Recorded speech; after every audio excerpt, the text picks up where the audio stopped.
Hello everyone, કેમ છો વિદ્યાર્થી મિત્રો? સ્વાગત છે તમામ વિદ્યાર્થી મિત્રોનું આ શાનદાર, જબરદસ્ત અને જ્વલનશીલ સેશનની અંદર.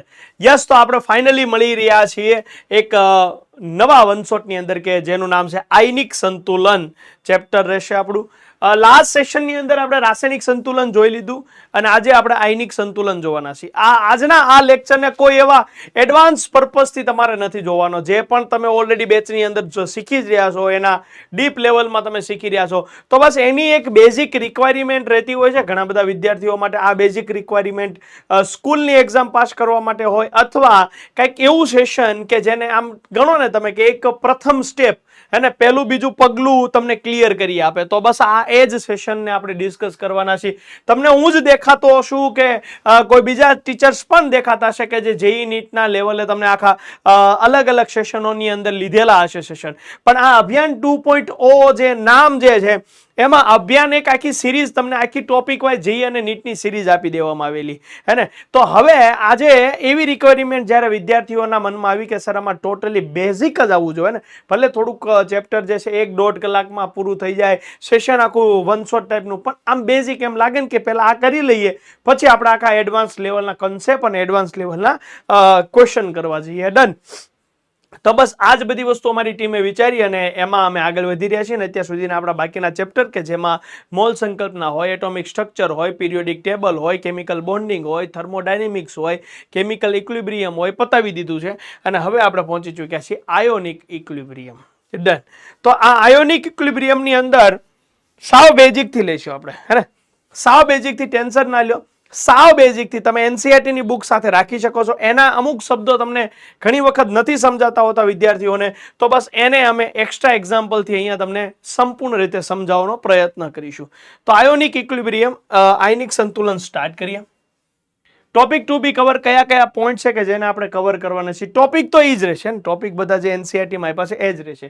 એસિડ બેઝની સંકલ્પના, નિર્બળ એસિડ અને બેઝનો સંતુલન અચળાંક, પાણીનો આયનીય અચળાંક અને આયનીય ગુણાકાર, વિદ્યુત વિભાજ્ય દ્રાવણ, નિર્બળ એસિડ અને બેઝનો સંતુલન અચળાંક, પોલીપ્રોટિક એસિડ અને બેઝ, એસિડ પ્રબળતાને અસર કરતા પરિબળો, ક્ષાર, બફર દ્રાવણ, અલ્પ દ્રાવ્યતા, ક્ષારના દ્રાવ્યતા સંતુલન. મોસ્ટ ઇમ્પોર્ટન્ટ એક અહીંયા છે એક કન્સેપ્ટ જે આમ તમે માનો તો સૌથી મોસ્ટ ઇમ્પોર્ટન્ટ એક આ પોઈન્ટ બનશે. ક્ષારની થોડીક ઇન્ફોર્મેશન તમારી પાસે અહીંયા આવી જશે અને સાથોસાથ તમને એસિડ બેઝ નિર્બળ હોય કે પ્રબળ હોય એ આવી જશે. અને એસિડ બેઝ સંકલ્પના તમારી માટે ખૂબ જ મહત્વનો બનશે. અને વિદ્યુત વિભાજ્ય દ્રાવણ, બસ આટલી વસ્તુ ખાસ ઇમ્પોર્ટન્ટ રોલ ભજવશે. સાથે સાથે આગળ વધીએ તો આયનિક સંતુલનની શા માટે જરૂર પડી? બરાબર, તમે એક નામ સાંભળ્યું હશે માઇકલ ફેરાડે ને. એના અમુક પ્રયોગોને ધ્યાનમાં રાખીને આગળ આ ચર્ચા તરફ ગઈ વાત. પણ હું તમને સિમ્પલ વેથી સમજાવું. માની લો કે મેં ખાંડ લીધી, ડન. એમાં મેં પાણી ઉમેરી દીધું એટલે બની ગયું ખાંડનું દ્રાવણ. ડન. મેં પછી માની લો કે મીઠું લીધું, એમાં પણ મેં પાણી નાખ્યું, બરાબર. તો અહીંયા આવી ગયું મીઠાનું દ્રાવણ. બંને વસ્તુમાં કોમન શું છે? પાણી જે દ્રાવક લીધું છે એ કોમન છે. દ્રાવ્ય બંને અલગ છે, ખાંડ છે કે મીઠું છે. હવે જ્યારે મેં આની અંદર વિદ્યુત પસાર કર્યું તો વિદ્યુતનું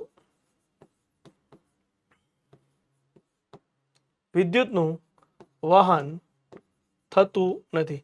આ દ્રાવણમાં વિદ્યુતનું વહન ના થયું, પણ જ્યારે અહીંયા વિદ્યુતનું વહન થાય છે.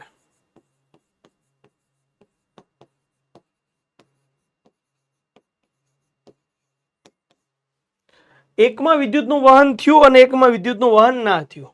તો મતલબ કે એવું તો કંઈક હશે અંદર કે જે આની અંદર છે અને આમાં નથી.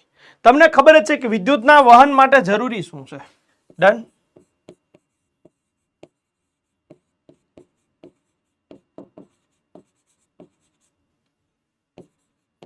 વિદ્યુતના વહન માટે સિમ્પલ વસ્તુ તમને કહું તો એક વાહક તાર વાળી વસ્તુ અલગ છે, હે ને. વાહક તાર જે ધાતુની અંદર થતું હોય ને, ધાતુની અંદર થતું હોય, ધાતુમાં એક ધાતુમાં આવે અને એક વહન જે છે આપણે કરતા હોય દ્રાવણમાં, બરાબર. દ્રાવણમાં. આ બંને વસ્તુ અલગ છે. ધાતુની અંદર તમે જોશો તો વાહક હોય, સુવાહક હોવું જોઈએ. મોસ્ટ ઓફલી ધાતુ સુવાહક જ હોય. વાહક તાર હોવો જોઈએ, બરાબર. અને એની અંદર મુક્ત ઇલેક્ટ્રોન હોય જે વિદ્યુત પ્રવાહનું વહન કરી આપે. દ્રાવણની અંદર થોડુંક ચેન્જ છે. આયનો દ્વારા આયનો હાજર હોવા જોઈએ. જો આયનો હશે તો વિદ્યુતનું વહન થશે. તો એનો અર્થ એવો થયો કે આ જ્યારે તમે NaCl લીધું છે એ NaCl દ્રાવણમાં જઈને, બરાબર, H2O જે દ્રાવણમાં જઈને અહીંયા આયનો બને છે, Na+ એક્વાયર્સ અને Cl- એક્વાયર્સ. આ જે છે આયનો છે. આ જે આયનો છે એના કારણે જ વિદ્યુતનું વહન થયેલ છે. સમજી ગયા? જે આયનો છે એના કારણે જ વિદ્યુતનું વહન થયેલ છે. ખાંડ અને પાણી જ્યારે મિક્સ કરીને ખાંડનું દ્રાવણ બનાવ્યું ત્યારે વિદ્યુતનું વહન ના થયું, કારણ કે એમાં કોઈ આયનો છૂટા નથી પડતા. જ્યારે આની અંદર આયનો છૂટા પડે. તો સર અહીંયા શું થતું હશે? ભાઈ ગ્લુકોઝ અને ફ્રુક્ટોઝ મળતું હશે. ખાલી તમારી ઇન્ફોર્મેશન માટે હું તમને રિએક્શન લખી આપું. C12H22O11 plus H2O C6H12O6 plus C6H12O6. Done. Glucose અને ફ્રુક્ટોઝ. જ્યારે અહીંયા આપણને આયનો મળે છે, ચાર્જ મળે છે, વીજભાર મળે છે કે જેના કારણે વિદ્યુતનું વહન થાય છે. મતલબ કે આયનો કંઈક રોલ ભજવે છે જે તે દ્રાવણની અંદર, હે ને? તો એની કંઈક અલગ અલગ ગુણધર્મો હશે, એને લગતી કંઈક બાબતો હશે. ક્યાંક આયનો જે છે સંપૂર્ણ નહીં મળતા હોય, ક્યાંક સંપૂર્ણ આયનીકરણ થતું હશે, ક્યાંક થોડુંક આયનીકરણ થતું હશે. તો હવે મામલો કઈ જગ્યાએ છે એ પણ હું તમને સિમ્પલ રીતે સમજાવીશ, કોઈ વાંધો નહીં. વાત એ છે કે જ્યારે આ આયનો બને છે એ આયનો જ્યારે આ ભેગા હોય તો આને શું કહેવામાં આવે? ક્ષાર કહેવામાં આવે, ને? થોડુંક સમજજો, પછી તમને ખબર પડશે કે આ જે લેક્ચર જે તમે જોઈ રહ્યા છો એના ટોપિકના નામ આવા કેમ છે. પહેલા તો તમારે સમજવું પડશે કે ભાઈ આમાં કેમ એસિડ બેઝ જ આવે છે, કેમ આની અંદર નિર્બળ એસિડ બેઝની વાત કરી છે, કેમ પ્રબળની વાત એટલી બધી અહીંયા નથી કરેલી. તો આ થોડુંક લોજિક આપણે લગાવવું પડશે. આ જ બેઝિક વસ્તુ છે ને. તમને એમ લાગશે સર તમે બેઝિકમાં તો આ બધું શીખવાડી દો છો, એડવાન્સ લેવલ. હું એ જ કહું છું કે તમે રિયલી ઘણા બધા વિદ્યાર્થીઓ જે છે મારી સાથે જોડાયેલા છે, અર્જુના બેચની અંદર હોય કે પછી બીજી બેચની અંદર હોય, તો જ્યાં એ લોકોને સંપૂર્ણ રીતે જ્યારે અમે જોઈએ છે ને ત્યારે ઘણી વખત એવું થાય કે એક સામાન્ય બેઝિક શબ્દોથી વાકેફ નથી હોતા.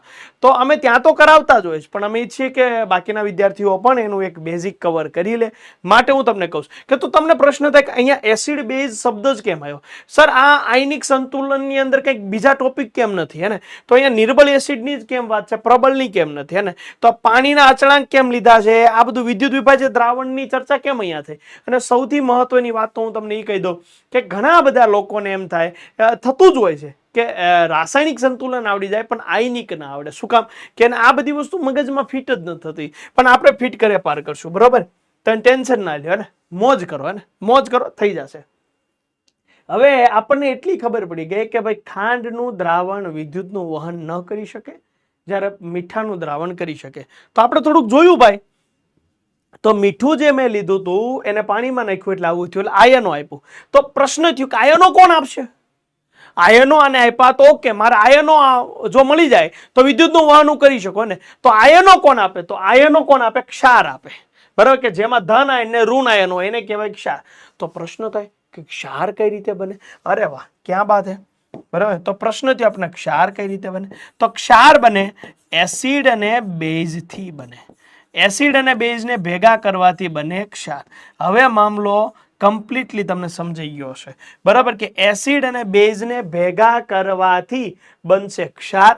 ક્ષારમાંથી આવશે આયનો અને આયનોની આપણે વાતચીત કરવાની છે. એટલે હવે તમે જોશો તો આ બધાનો મૂળ અહીંયા છે. એવું થયું ને કે આ બધી વસ્તુની જે આપણે ચર્ચા કરી કે જેનું મૂળ અહીંયા છે. એસિડ અને બેઝના શબ્દો એ આવી જાય છે, એનું મૂળ આવે છે. તો એનો અર્થ એવો થાય આપણે સમજવાની શરૂઆત મૂળથી જ કરવી પડશે. યસ, એટલે આપણે પહેલા એસિડ અને બેઝને સમજીશું, પછી એસિડ બેઝને લગતી બાબતો સમજીશું, એસિડ બેઝથી બનતું ક્ષાર આપણે સમજીશું, અને ક્ષારમાં તે આપણને જે આયનો મળે છે એ સમજીશું. પણ હવે સૌથી મહત્વની હજી એક આપણી પાસે પ્રશ્ન રહ્યો ને, એક પ્રશ્ન આપણો સોલ્વ થઈ ગયો કે ભાઈ કે અહીંયા એસિડ બેઝ ને આ બધાની વાત શું કામ આવે છે? કારણ કે એ ક્ષાર બનાવે અને ક્ષારથી આયનો મળે, એટલે અહીંયા એસિડ બેઝની ચર્ચા છે. એક બીજી વાત એ થશે કે સર એસિડ પ્રબળય હોય નિર્બળય હોય, બેઝ પ્રબળય હોય નિર્બળય હોય, ડન. તો આપણે કયા ચર્ચા કરવાના? તો તમે જોયું ટોપિકમાં નિર્બળની ચર્ચા કરવી છે. શું કામ? પ્રબળ કેમ નહીં? આ એક પ્રશ્ન હમણાં તમને ખબર પડી જશે. હું એ ટોપિક ઉપર પહોંચીશ એટલે તમને એ પ્રશ્ન પણ સોલ્વ કરી આપીશ. તો હવે તમને ખબર પડી ગઈ ને, આ માઇન્ડમાં પહેલા આખી આની પ્રસ્તાવના બેસી ગઈ હે ને, કે ભાઈ આ ખાંડ અને પાણી, મીઠું પાણી, તો આ બધી વાત થઈ ગઈ. આ ધાતુમાં લઈ લીધું અને મેં આ દ્રાવણમાં લઈ લીધું, ડન. એસિડ અને બેઝ શું કામ શરૂઆત કરવાની એ પણ મેં કહી દીધું. તો હવે આપણે એસિડ અને બેઝની શરૂઆત કરીએ. હવે એસિડ અને બેઝને સમજવા માટે એસિડ કોને કહેવાય, બેઝ કોને કહેવાય, એની માટે ઘણી બધી વ્યાખ્યાઓ આવેલી, પણ એમાંથી આપણે 3 જે ડેફિનેશન છે એને આપણે સમજવાની છે, ડન.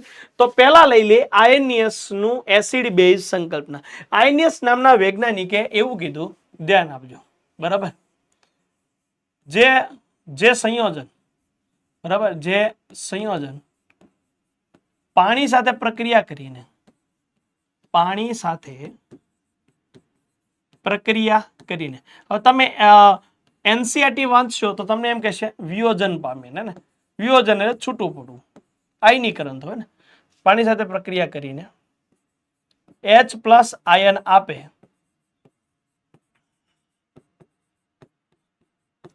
તેને એસિડ કહે છે.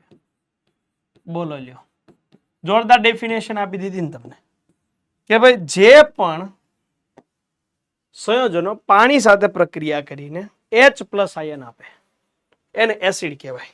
ઉદાહરણ લઈએ, મેં લઈ લીધું HCl. આ એસિડ છે, આપણે તો જાણીએ છીએ હાલ, હે ને, પણ આપણે એને સમજવાનું છે. જો હું આને પાણીમાં એડ કરીશ, ડન, તો આનો H આપશે. H કોણ લેશે? આ H2O લઈ લેશે. તો આમાંથી બની ગયું Cl- અને H2O એ એક H સ્વીકાર લીધો. જુઓ તમે, પહેલા આવું હતું H2O, બરાબર, અહીંયા આની લોન પેર હતી, બરાબર, અને એને એક H+ ઉપર શું કર્યો? એટેક કર્યો. તો એક H+ ઉપર એટેક કર્યો તો તમે સમજો H+ નો અર્થ શું થાય કે એની પાસે કોઈ બંધ બનાવવાના ઇલેક્ટ્રોન નથી. પણ આ ઓક્સિજન તો દયાળુ માણસ છે, એ કે કાંઈ વાંધો નહીં ભાઈ, હું તને આ બંધ બનાવવા માટેના ઇલેક્ટ્રોન આપીશ, તું ખાલી મારી સાથે જોડાઈ જા. તો એ જ કે ભાઈ કાંઈ વાંધો નહીં ભાઈ, મફતમાં ખાવા મળે તો મને શું વાંધો છે, બરાબર. તો આની પાસે હવે એક જોડી પડ્યા રહ્યા અને એને ઇલેક્ટ્રોનનું દાન કર્યું એટલે આની ઉપર આવી ગયા પ્લસ વીજભાર. હવે આવું તો લખાય નહીં દર વખતે આપણે, એટલે આપણે અહીંયા લખીએ છીએ H3O+, હે ને, H3O+. બીજી વસ્તુ કે ખાલી H+ લખવા કરતા શું કામ નથી લખાતું એનું રીઝન કહું. હાઇડ્રોજન જે છે પરમાણુ ક્રમાંક 1s1, ડન, 1s1. હવે એક ઇલેક્ટ્રોન છે, હવે એક ઇલેક્ટ્રોન જતો રહ્યો તો 1s0 લખો, એવું તો ચાલે ને. ખાલી એક પ્રોટોન વધ્યો તો એકલો પ્રોટોન તો અસ્તિત્વ ધરાવે નહીં, એટલે હાઈલી એક્ટિવ થઈ જાય. હાઈલી એક્ટિવ એટલે બીજા સાથે પ્રક્રિયા કરીને H3O+ બનાવી લે, પાણી સાથે પ્રક્રિયા કરીને. ચાલો, તમને આટલી હવે ખબર પડી ગઈ. તો H3O+ જે છે બન્યું છે, ડન. તમે જોશો તો આને પાણીને H+ આપ્યો એમ કહેવાય કે HCl એ પાણીને H2O ને H+ ડોનેટ કર્યો. તો આ જે છે એ શું થઈ ગયું ભાઈ? એસિડ થઈ ગયું. આ શું થઈ ગયું? એસિડ થઈ ગયું, ડન. તો થોડાક એક્સ્ટ્રા એક્ઝામ્પલ લઈ લઈએ, ડન. આને ફરીથી એક વખત લખી લઈએ કે HCl પણ તમને H+ આપે, પાણી લખવાની જરૂર નથી, H+Cl-. જો આયનો મળ્યા ને. ચાલો, હવે હું લઈ લઉં HNO3, જોજો તો આ પણ H+ આપશે, યસ, H+ અને NO3-. હું લઈ લઉં H2SO4, H2SO4, તો જોઈ લો તમને આપી દીધા H+, માની લો 2H+ અને SO4-2, ડન. તો જે સંયોજનો પાણી સાથે પ્રક્રિયા કરીને H+ આયન આપે તેને એસિડ કહેવાય છે, ડન. હવે આમાં બેઝનું લખવું પડશે ને આપણે, ઓકે, લખી લઈએ. જે સંયોજનો જે સંયોજનો પાણી સાથે પ્રક્રિયા કરીને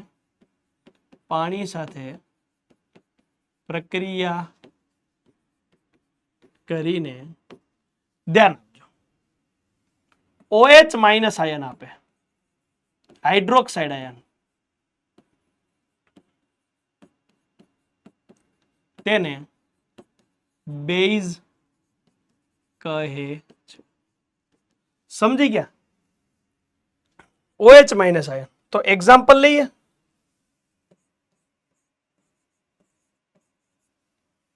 NaOH શું આપશે આપણને? Na પ્લસ અને OH માઇનસ. સર તમે આને પાણી સાથે કેમ રિએક્શન ના કરી? જો આમ જો તો NaOH સોલિડ હોય બરાબર, એને પાણી સાથે પ્રક્રિયા કરો એટલે NaOH નું દ્રાવણ બને અને જે પાણીના અણુઓ સાથે થોડુંક ગરમય થઈ જાય તો એના સાથે દર્શાવીને તમે H3O પ્લસ જેટલું સરળતાથી દર્શાવો એટલું ત્યાં હોતું નથી ને. તો હાઇડ્રોક્સાઇડ આયન થઈ ગયું. માની લો કે હું KOH લઈ લઉં તો અહીંયા પણ આવી ગયું K પ્લસ અને OH માઇનસ. ડન. તો OH માઇનસ આયન આપે એ આપણી માટે બની જશે બેઝ. ડન. હવે આ નિયમની કંઈક મર્યાદા છે કે અહીંયા અમુક બાબતો આપણને નથી મળતી. જે વસ્તુ આ રૂલ્સ ફોલો ના કરતો હોય ને એની મર્યાદામાં આવે, હે ને? જે વસ્તુ ફોલો ન થતી હોય એની મર્યાદામાં. ઉદાહરણ તરીકે જે પ્લસ કે OH માઇનસ પ્રદાન ન કરી શકે તેવા એસિડ કે બેઝ ને આયનિયસ સંકલ્પના સમજાવી શકતો નથી.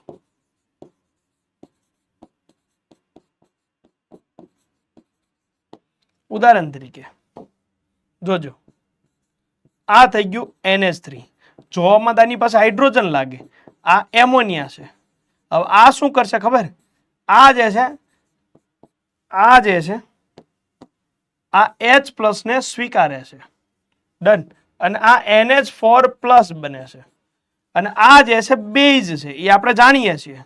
પણ એમાં બેઝમાં આયનીય છે તો એવું કીધું હતું આપણને કે ભાઈ સાહેબ OH માઇનસ તો તમારે દેવું પડશે તો જ તમે તમને બેઝ કહીશું, બાકી અમે તમને બેઝ નહીં કહી શકીએ. પણ આ ભાઈ સાહેબ બેઝ છે પણ OH માઇનસ નથી આપતા, H પ્લસ સ્વીકારે છે. તો અહીંયા કંઈક ને કંઈક આ સમસ્યા એ રહી કે જે એસિડ અને બેઝ આપણે અહીંયા સમજાવી ના શક્યા. કોની સંકલ્પનાથી? આયનિયસની સંકલ્પનાથી. ડન. બીજી વસ્તુ કે એસિડ અને બેઝ જે છે, એસિડ અને બેઝને તમને એ પણ ખબર હશે બરાબર, એસિડ જે છે બરાબર ભૂલા એ મતલબ કે ભૂરા લિટમસ પત્રને લાલ બનાવે. સ્વાદે કેવા હોય? નાના ધોરણમાં શીખીને આવ્યા તમે કોમેન્ટમાં જણાવજો, હે ને? બેઝ લાભુબે લાલ લિટમસ પત્રને ભૂરું બનાવે. તો આ રીતે ચેક કરતા ગયા ને, તો સંકલ્પના એડ કરતા જઈએ. ચાલો ભાઈ, ની મર્યાદા પણ સમજી લીધી, આપણને ખબર પડી ગઈ. તો આગળ બીજા વૈજ્ઞાનિક આવ્યા, બ્રોન્સ્ટેડ. બ્રોન્સ્ટેડ લોરી, હે ને? લોરી બ્રોન્સ્ટેડ લખે, બ્રોન્સ્ટેડ લોરી. એમને એવું કીધું કે જે સમસ્યા અહીંયા આવી ને એ સમસ્યા એમને દૂર કરવાની કોશિશ કરી. એમને એવું કીધું કે જે સંયોજન H પ્લસ પ્રદાન કરે, જેને કહેવાય પ્રોટોન દાતા. તમે કહેશો સર દે છે તો હાઇડ્રોજન, તમે લખ્યું પ્રોટોન. અરે ભાઈ સાહેબ, હાઇડ્રોજન ની અંદર એક ઇલેક્ટ્રોન એક પ્રોટોન હોય, એમાંથી H પ્લસ એટલે એક ઇલેક્ટ્રોન જતો રહ્યો છે તો વધ્યું શું? એક પ્રોટોન. એટલે એને કહેવાય પ્રોટોન દાતા. તેને એસિડ કહે છે. સેકન્ડ, જે સંયોજન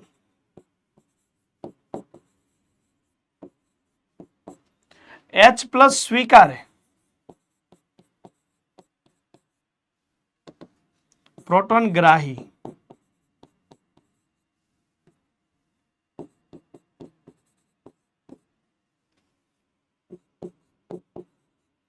તેને બેઝ કહે છે. ડન. ઉદાહરણ તરીકે HCl H+ આપે છે, NH3 H+ સ્વીકારે છે.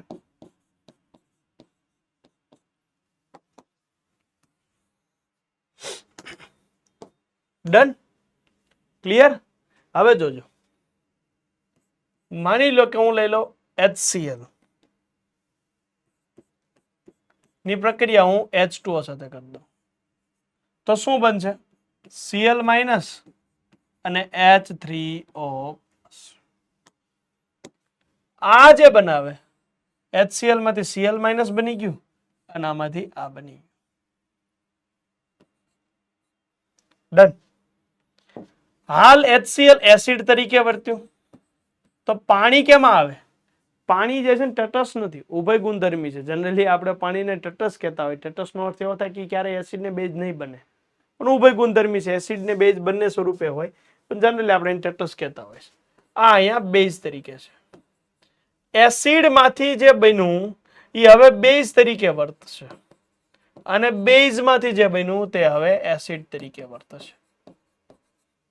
તો આને કહેવાય સહયુગ્મી બેઝ અને આને કહેવાય સહયુગ્મી એસિડ. આ શબ્દની બહુ જ જરૂર પડશે. હજી એક ઉદાહરણ લઈએ. આલ્કોહોલની બરાબર NaOH સાથે રિએક્શન કરી દઈએ. બરાબર, આલ્કોહોલની NaOH અથવા આલ્કોહોલની આપણે પાણી સાથે રિએક્શન પણ થઈ જાય. ના ના, પાણી સાથે નથી કરવી, NaOH સાથે કરી દઈએ. તો NaOH તો બેઝ છે અને આલ્કોહોલ એસિડ છે.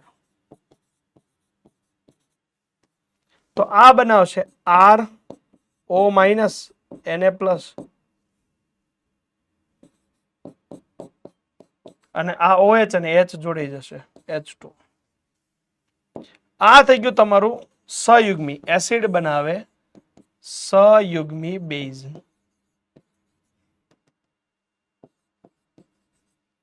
કોન્જુગેટેડ બેઝ. અને આ બની ગયું સહયુગ્મી એસિડ.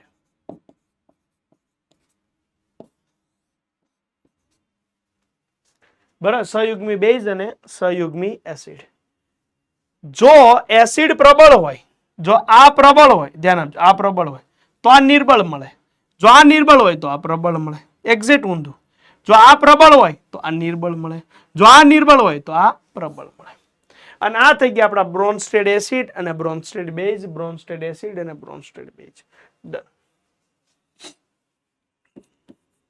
પર H2CO3 લઈ લઈએ, જે એક H+ આપશે અને HCO3- આપશે. ડન. તો આમાં હું જોડી લખી દઉં. એસિડ કોણ છે? તો એસિડ છે H2CO3 અને સહયુગ્મી બેઝ કોણ છે? આ તમારે 1 માર્કમાં પૂછાઈ શકે ને.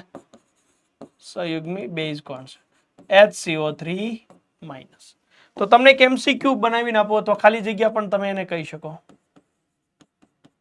હું આનું પૂછું છું, H3O-, બરાબર, જે હાલ સહયુગ્મી બેઝ છે. બરાબર, જે હાલ સહયુગ્મી બેઝ છે. બરાબર, એ કોનો સહયુગ્મી બેઝ છે? H2CO3, HNO3, CO2 તમામ. તો જવાબ આવશે H2CO3. કારણ કે સંયુગ્મી બેઝ હોવું એટલે કે એમાંથી H+ દૂર થઈ ગયો છે, તો એમાં H+ આપી દો, જે મળે એ તમને ખબર પડી જશે, H2CO3. તરત જવાબ. સમજી ગયા ને? તો તમને આવી રીતના આડકતરી રીતે પણ પ્રશ્નો આવી શકે છે. ચલો આગળ વધીએ. હજી આગળ જઈ શકાય, હજી તમને લાગે હજી આગળ જઈ શકાય. HCO3 માઇનસ H+ આપશે, CO3 2 માઇનસ. ડન. ચલો ભાઈ, આ થઈ ગયું બ્રોન્સ્ટેડ લોરી સંકલ્પના. સંયુગ્મી એસિડ અને સંયુગ્મી બેઝ, આની જોડી તમને પૂછી શકે છે. તો જોડી પૂછે તો તમારે આ રીતે કરવાનું. શું કરવાનું છે ભાઈ? જોડીમાં એમ પૂછે HCO3 માઇનસ કોનો સંયુગ્મી બેઝ છે. બેઝ હોવું એટલે કે H+ નીકળી ગયો છે, તો આમાં એક H ઉમેરી દો, એક H ઉમેરી દો એટલે આ થઈ જશે H2CO3. બરાબર છે. જો સંયુગ્મી એસિડ પૂછવું હોય, બરાબર, તો H+ મેળવેલો છે, H+ દૂર કરી દો. ડન છે. ચલો, લુઈસ બેઝ સંકલ્પના સૌથી વધારે આ સારી સંકલ્પના, એટલે સારી એટલે સૌથી વધારે ફેમસ થયેલી સંકલ્પના, કારણ કે જે વસ્તુ આમાં નથી એ વસ્તુ તમને લુઈસ બેઝ સમજાવી દે છે. Done done done done. બરાબર. અહીંયા તો એવું કીધું H+ સ્વીકારે, H+ ના સ્વીકારે, એના જેવી વાત છે. લુઈસ બેઝ સંકલ્પના એવું કીધું કે જે સંયોજન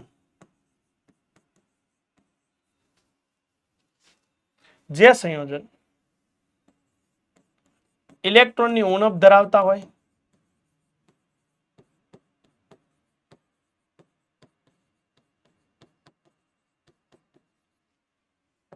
અને તે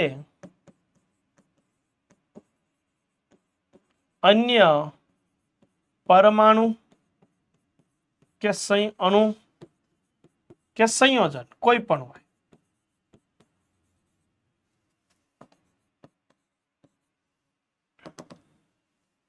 કે સંયોજન પાસેથી ઇલેક્ટ્રોન યુગ્મ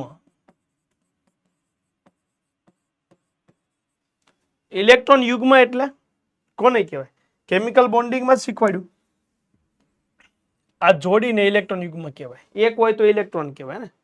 ઇલેક્ટ્રોન યુગ્મ સ્વીકારે તેને લુઈસ એસિડ કહેવાય. એસિડ જ તે, પણ આગળ એમનું નામ જોડી દીધું, લુઈસ એસિડ કહે છે.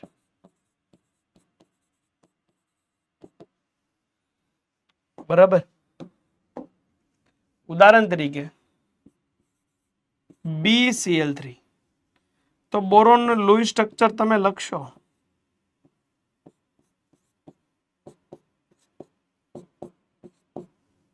તો બોરોનના ભાગમાં ક્લોરીન પાસે તો હશે, ક્લોરીનના તો 8 થઈ જશે, પણ મધ્ય પરમાણુ જે છે એની પાસે એટલા ઇલેક્ટ્રોન નહીં થાય.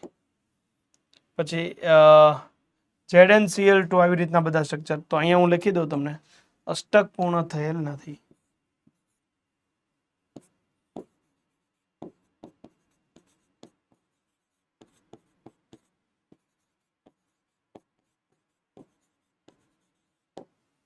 અષ્ટક પૂર્ણ થયેલ નથી. તો એનું એક લક્ષણ હશે અષ્ટકને પૂરું કઈ રીતે કરવું, હે ને? એનું એક લક્ષણ હશે કે એ અષ્ટકને કેવી રીતે પૂર્ણ કરશે, માટે બીજા પાસેથી ઇલેક્ટ્રોન એ માગશે. બરાબર. તો હવે માની લો કે અહીંયા આવ્યું ભાઈ NH3 ભાઈ આવ્યો, એ એમ કહે છે કે ચાલો હું તમને ઇલેક્ટ્રોન આપીશ. તો આ આને ઇલેક્ટ્રોન યુગ્મ આપે છે. ડન. તો આ BCl3 ને આ NH3 ઇલેક્ટ્રોન યુગ્મ આપે છે, એટલે એના ઉપર આવી જશે પ્લસ ચાર્જ. બરાબર. જે એને ઇલેક્ટ્રોન યુગ્મ આપે છે ને, તો આ પ્લસ આ માઇનસ તટસ્થ. બરાબર. તો ઇલેક્ટ્રોન યુગ્મ એ સ્વીકારે છે અને તટસ્થ બને છે. તો આવા ઘણા સંયોજનો છે. ઉદાહરણ તરીકે AlCl3, ZnCl2, FeCl3, Fe, બરાબર, પછી BCl3, BH3, BH3BCl3 BF3 આ બધા ની અંદર ઇલેક્ટ્રોનની ઉણપ છે. તમે કહો સર એલ્યુમિનિયમ ની અંદર કઈ રીતે? આપણે અહીંયા લુઈસ બંધારણ જો લુઈસ બંધારણમાં તમને ખબર પડશે. અંદર ટોટલ ઇલેક્ટ્રોન ના ગણો, અહીંયા આપણે ફક્ત સંયોજકતા ઇલેક્ટ્રોનની જ વાત કરતા હોય છે. તો આ બધાને લુઈસ એસિડ કહેવામાં આવે છે, જે તમે આગળ જતા કંઈક ને કંઈક આનો ઉપયોગ કરશો. ડન. આ થઈ ગયું લુઈસ એસિડ. સમજી ગયા? એને શું કહેવામાં આવે છે ભાઈ? લુઈસ એસિડ કહેવામાં આવે છે. ડન. હવે આવી જ વ્યાખ્યા, જે સંયોજન ઇલેક્ટ્રોન ધનિક છે, કે જેની પાસે ઇલેક્ટ્રોન છે, બરાબર, અહીંયા લખ્યું કે જે ઇલેક્ટ્રોન ઉણપ ધરાવતા હોય અને તે અન્ય પરમાણુ, બરાબર,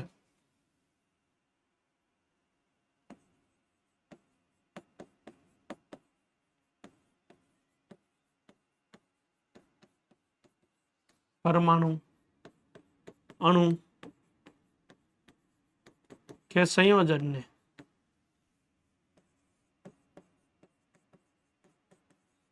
ઇલેક્ટ્રોન યુગ્મ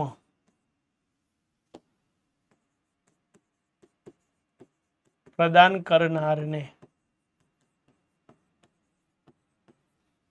લુઈસ બેઝ કહે છે.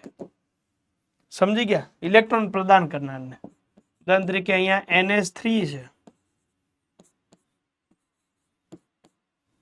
બરાબર, અથવા આપણે હમણાં ઉદાહરણ લીધું તે લઈ લઈએ, BF3 લઈ લઈએ. તો આ શું કરશે? પોતાના લોન પેરના ઇલેક્ટ્રોન આને ડોનેટ કરશે. તો NH3 અહીંયા સવર્ગ સહસંયોજક બનશે, કારણ કે એક જ વ્યક્તિ ડોનેટ કરે છે, બરાબર. તો એને કહેવાય લુઈસ બેઝ કહેવાય. શું કહેવાય? લુઈસ બેઝ કહેવાય. સર લુઈસ બેઝ કયા કયા આવે? જે પણ ઇલેક્ટ્રોન યુગ્મ દાન કરે ને. H2O લુઈસ બેઝમાં પણ આવે, H2OS આવે, ડન, NH3 આવે. તો આ બધા ઇલેક્ટ્રોન યુગ્મનું શું કરે ભાઈ? દાન કરે, જેને લુઈસ બેઝ કહેવામાં આવે છે. ડન છે? ચલો ભાઈ આગળ વધીએ. આટલી ખબર પડી ગઈ કે એસિડ કોને કહેશું અને બેઝ કોને કહેશું. બસ તો તમને પહેલા આટલી ખબર પડવી પડે, પછી આપણે આગળ વધી શકાશે. ચાલો તો ખાસ આને નોટ કરી લ્યો, હે ને? ખાસ આને નોટ કરી લ્યો. ડન થઈ ગયું એસિડ બેઝ સંકલ્પના. ચાલો ભાઈ, પાણીનો આયનીય ગુણાકાર, હે ને? તો ભાઈ પાણીનો જે આયનિક ગુણાકાર છે, તમે જુઓ આ H2O છે, જે બંને રીતે વર્તે છે. ડન, જે બંને રીતે વર્તે છે, કે જે H+ પણ આપે છે અને OH- પણ આપે છે. આપણે કામ કરીએ, આમાં સંતુલન અચળાંક લઈ લઈએ. તો આપણે નિપજની સાંદ્રતા અંશમાં લખશું, પ્રક્રિયકની સાંદ્રતા છેદમાં લખશું. તો H2O થઈ ગયું. ઘણા બધા એક્સપેરિમેન્ટ એવું કહે છે કે જે તાપમાન છે 25 ડિગ્રી સેલ્સિયસ 298 કેલ્વિન તાપમાન તમે રાખો ત્યારે પાણીની સાંદ્રતામાં કાંઈ એટલો બધો ફેરફાર નથી આવતો, બરાબર છે. તો એને આપણે અચળ ગણી લઈએ. ડન. તો આ જે આવ્યું ને એને કહેવાય છે KW, પાણીનો આયનિક ગુણાકાર. H+ અને OH-. આ ખાસ ધ્યાન રાખજો.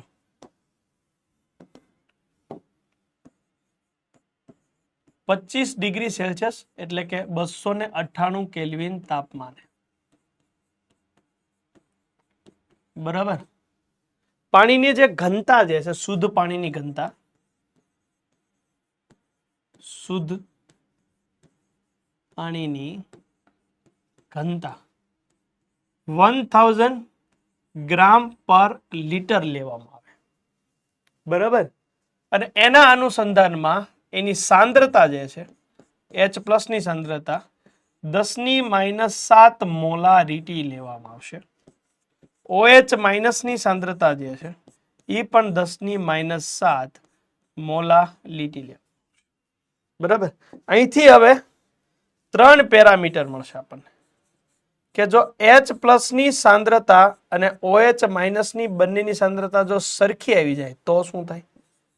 બની શકે કે H+ ની સાંદ્રતા OH- ની સાંદ્રતા કરતા વધારે આવે. ઓકે, બની શકે કે H+ ની સાંદ્રતા OH- ની સાંદ્રતા કરતા ઓછી આવે. ડન. તો આ થઈ ગયું તટસ્થ. બરાબર. આ થઈ ગયું H+ વધારે છે તો આ થઈ ગયું એસિડ.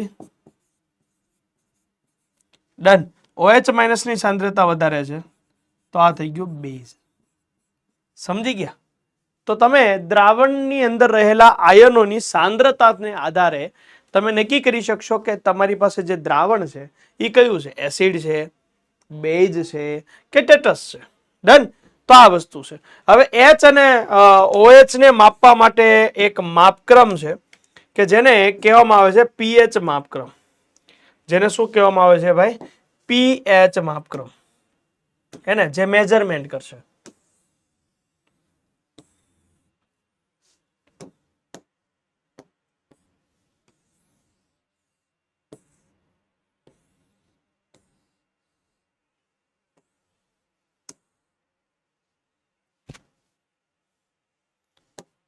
ડન. એક pH માપક્રમ છે જેમાં હું મિડલમાં લઈ લઉં એક નંબર. બરાબર.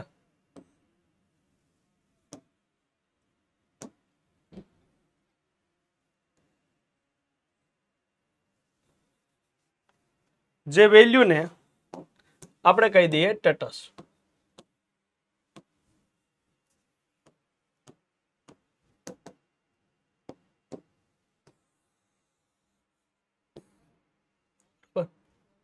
ચલો બનાવી લઈએ ફરીથી એક વખત.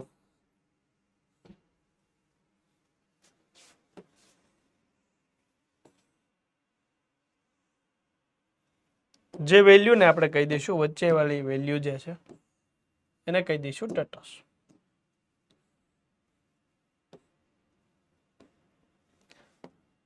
જે વેલ્યુ છે 7, જે થઈ ગયું તટસ્થ, કે જે પાણી માટે છે. ડન. હવે વાત એ હતી કે જે અહીંયાથી આપણે પોઈન્ટ લીધો. બરાબર. ધ્યાન આપજો. H+ ની સાંદ્રતા માની લો મેં લઈ લીધી 10⁻⁷. બરાબર. બંને બાજુ માઇનસ લોગ લગાડી દઉં. -log H+ -log 10⁻⁷. -7 આગળ આવી જશે. -log H+ is equal two બરાબર ઇઝ ઇક્વલ ટુ -7 અને log 10 થઈ જશે. આ જે આવ્યું ને એને જ કહેવામાં આવે pH. બરાબર ઇઝ ઇક્વલ ટુ 7. એટલે ઇન શોર્ટ આપણે એ શીખવાનું છે કે pH ઇઝ ઇક્વલ ટુ થઈ જાય -log H+. એટલે કે POH હોય તો POH ઇઝ ઇક્વલ ટુ થઈ જાય -log OH-. અને એના જ અનુસંધાનમાં તમે આમે કહી શકો H+ ઇઝ ઇક્વલ ટુ 10⁻⁻⁻. કેમ 10⁻⁻? કારણ કે log 10 બેઝ જ હોય ને, 10 બેઝ હોય. OH- is equal to 10⁻⁻POH. Done. બસ એને જ ધ્યાનમાં રાખીને જઈ રહ્યા છીએ આપણે કે આપણે એવું કીધું કે H+ ની સાંદ્રતા વધારે હોય બરાબર તો તે એસિડ કહેવાશે. H+ ની સાંદ્રતા વધારે હોય તો એસિડ કહેવાશે. OH- ની વધારે હોય તો બેઝ કહેવાશે. એના અનુસંધાનમાં ઘણા બધા એક્સપેરિમેન્ટને આધારે pH તરફ પહોંચ્યા અને બહુ સરળ આંકડો આપણને મળ્યો. દર વખતે આપણે સાંદ્રતાના આંકડા લેવા જશું તો આપણે ફસાઈ જશું. એક આપણી પાસે માપક્રમ હોવું જોઈએ. 7 કરતા ઓછું હોય હે ને, pH જે છે 7 કરતા ઓછી હોય તો એને કહેવામાં આવે એસિડ. અને પીએચ જે છે 7 કરતા વધારે હોય તો એને કહેવામાં આવે બેઝ. બોલો આટલી ખબર પડી ગઈ. અને જેની પીએચ 7 છે બરાબર એને કહેવામાં આવે તટસ્થ. એટલે આપણે પાણીને તટસ્થ કહીએ છીએ, પણ એની વર્તણૂક ઉભય ગુણધર્મી જેવી છે. તમે જોશો તો અહીંયા તમારી પાસે નંબર હશે 6 5 4 3 અને 6 5 4 3 2 અને 1. સેમ ટુ સેમ આ તરફ નંબર હશે 8 9 10 11 12 13 અને 14. કેમ 14 સુધી જ છે એ પણ હું તમને સમજાવીશ, ટેન્શન ના લ્યો. આ જે આવ્યું તે એસિડ નો ભાગ છે, આ બાજુ બેઝ નો ભાગ છે. અહીંયા જે છે જેમ પીએચ વધતી જાય એસિડ ની પ્રબળતા ઘટતી જાય, એટલે આ જે છે નિર્બળ એસિડ છે. મધ્યમાં કઈક એસિડ હશે અને જેમ પીએચ હજી નીચે જાય એમ પ્રબળ એસિડ હશે. એટલે કે પીએચ જેટલી ઓછી એટલી એસિડની પ્રબળતા વધારે. પીએચ વધતી જાય એમ બેઝની પ્રબળતા વધતી જાય. તો આ નિર્બળ બેઝ છે, આ બેઝ છે અને આ પ્રબળ બેઝ છે. સર આપણે બેઝ માટે તો પીઓએચ ના લેવાનું હોય, વાત સાચી, પણ એક માપક્રમ બનાવ્યો કે જેનાથી તમે બંને વસ્તુ મેજર કરી શકો. બે એકબીજા સાથે કઈ રીતે સંબંધ ધરાવે છે એ પણ આપણે જોશું. આ થઈ ગયું પીએચ માપક્રમ. આ માપક્રમને આધારે, આ આંકડાને આધારે તમે ડાયરેક્ટલી કહી શકો, જો આ આઉટપુટ તમને મળે છે, તમને માની લો કે કોઈ એક દ્રાવણ મળ્યું કે જેની તમે પીએચ મેજર કરી જે 5 આવી તો તમે કહેશો આ એસિડ છે. તમે મેજર કરી એની પીએચ 3 આવી તો તમે કહેશો આ વધારે પ્રબળ એસિડ છે પેલા કરતા, હે ને? તો બસ આ એના જેવી વસ્તુ છે. તો આ વસ્તુ થઈ ગઈ ડન. ઓકે, હવે જોજો KW જે છે ઇઝ ઇક્વલ ટુ શું છે? H પ્લસ અને OH માઇનસ. બધી બાજુ માઇનસ લોગ લગાડી દઈએ. Minus log KW minus log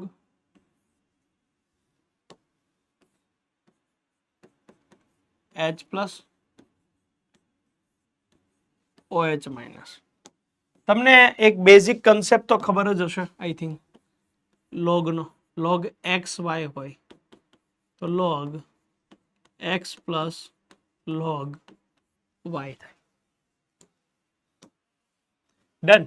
તો minus log KW is equal to minus log, પેલા આને આપી દઈએ H પ્લસ, આને કૌંસમાં જ રાખીએ તમે તાર, માઇનસ બહાર રહેવા દો, પ્લસ લોગ OH માઇનસ.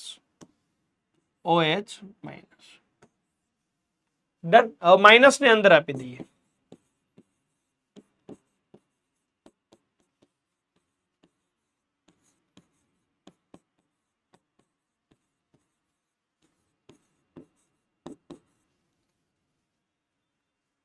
તમે માઇનસ ને શું કર્યું? અંદર આપી દીધો. હવે તમને યાદ હશે આ થઈ ગયું PKW, આ થઈ ગયું પીએચ અને આ થઈ ગયું POH. બરાબર, એક તો આ થઈ ગયું.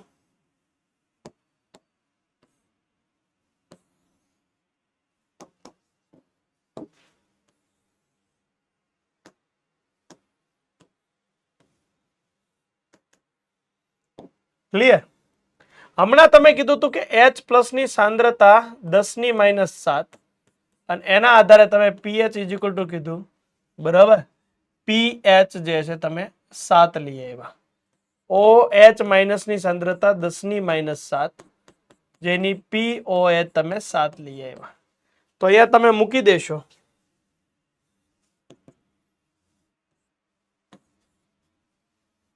બરાબર, તો તમને PKW ઇઝ ઇક્વલ ટુ 7 + 7 તો PKW તમને 14 મળશે.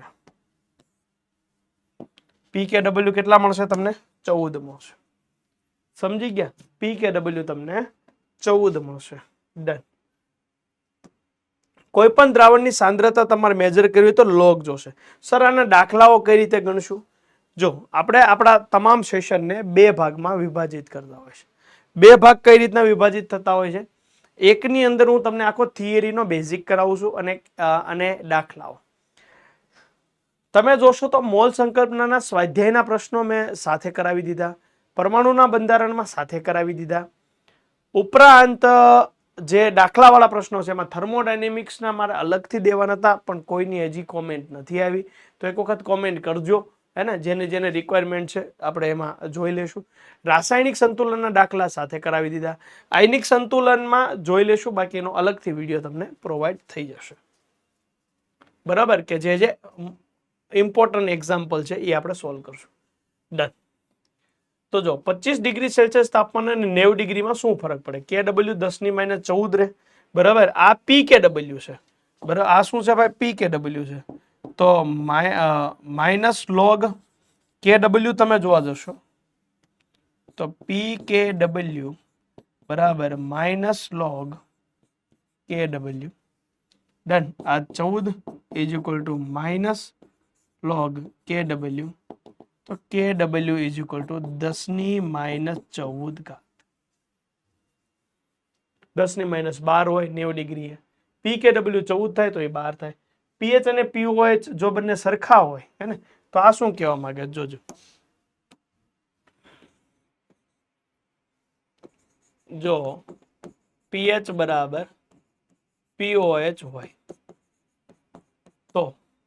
તો તમને ખબર જ છે PKW બરાબર PH પ્લસ POH.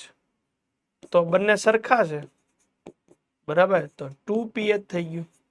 તો PH તો PKW બાય 2 થઈ ગયું. બંને સરખા હોય તો.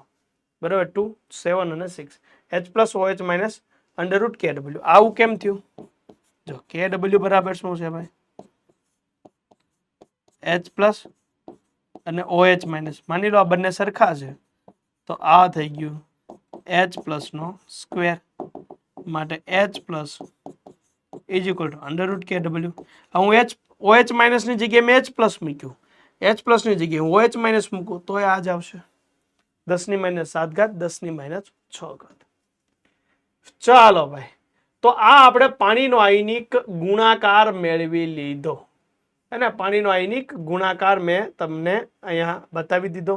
હવે આપણે આગળ વધીએ વિદ્યુત વિભાજ્ય દ્રાવણમાં. હવે આપણે આગળ વધીએ વિદ્યુત વિભાજ્ય દ્રાવણ જે છે એ કોને કહેવામાં આવે છે? ડન. વિદ્યુત વિભાજ્ય દ્રાવણના પ્રકાર છે.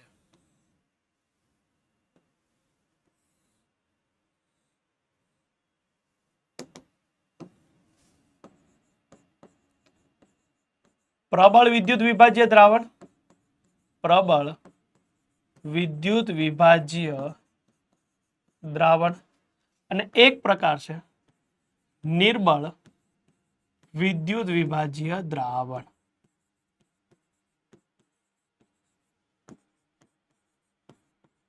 પ્રબળ વિદ્યુત વિભાજ્ય દ્રાવણ અને નિર્બળ વિદ્યુત વિભાજ્ય દ્રાવણ. માની લો કે આ જે દ્રાવણ જે એસિડ છે, હે ને, જે સંપૂર્ણ આયનીકરણ પામે છે, H પ્લસ બરાબર Cl માઇનસ. માની લો કે હું લઈ લઉં HNO3, તો આ પણ સંપૂર્ણ આયનીકરણ પામશે H પ્લસ NO3 માઇનસ. માની લો કે એસિડ છે H2SO4, તો આ પણ સંપૂર્ણ આયનીકરણ પામશે 2H પ્લસ બરાબર SO4 માઇનસ 2. તો ઇન શોર્ટ પોઈન્ટ એવો છે કે સંપૂર્ણ આયનીકરણ,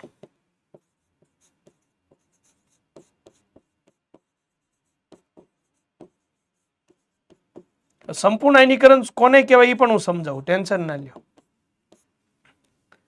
કે તમે જો HCl ને પાણીમાં નાખશો તો તમને H પ્લસ મળશે અને Cl માઇનસ મળશે. તમે મીણબત્તી લઈને ગોતવા નીકળશો તો HCl તમને અંદર ક્યાંય નહીં દેખાય.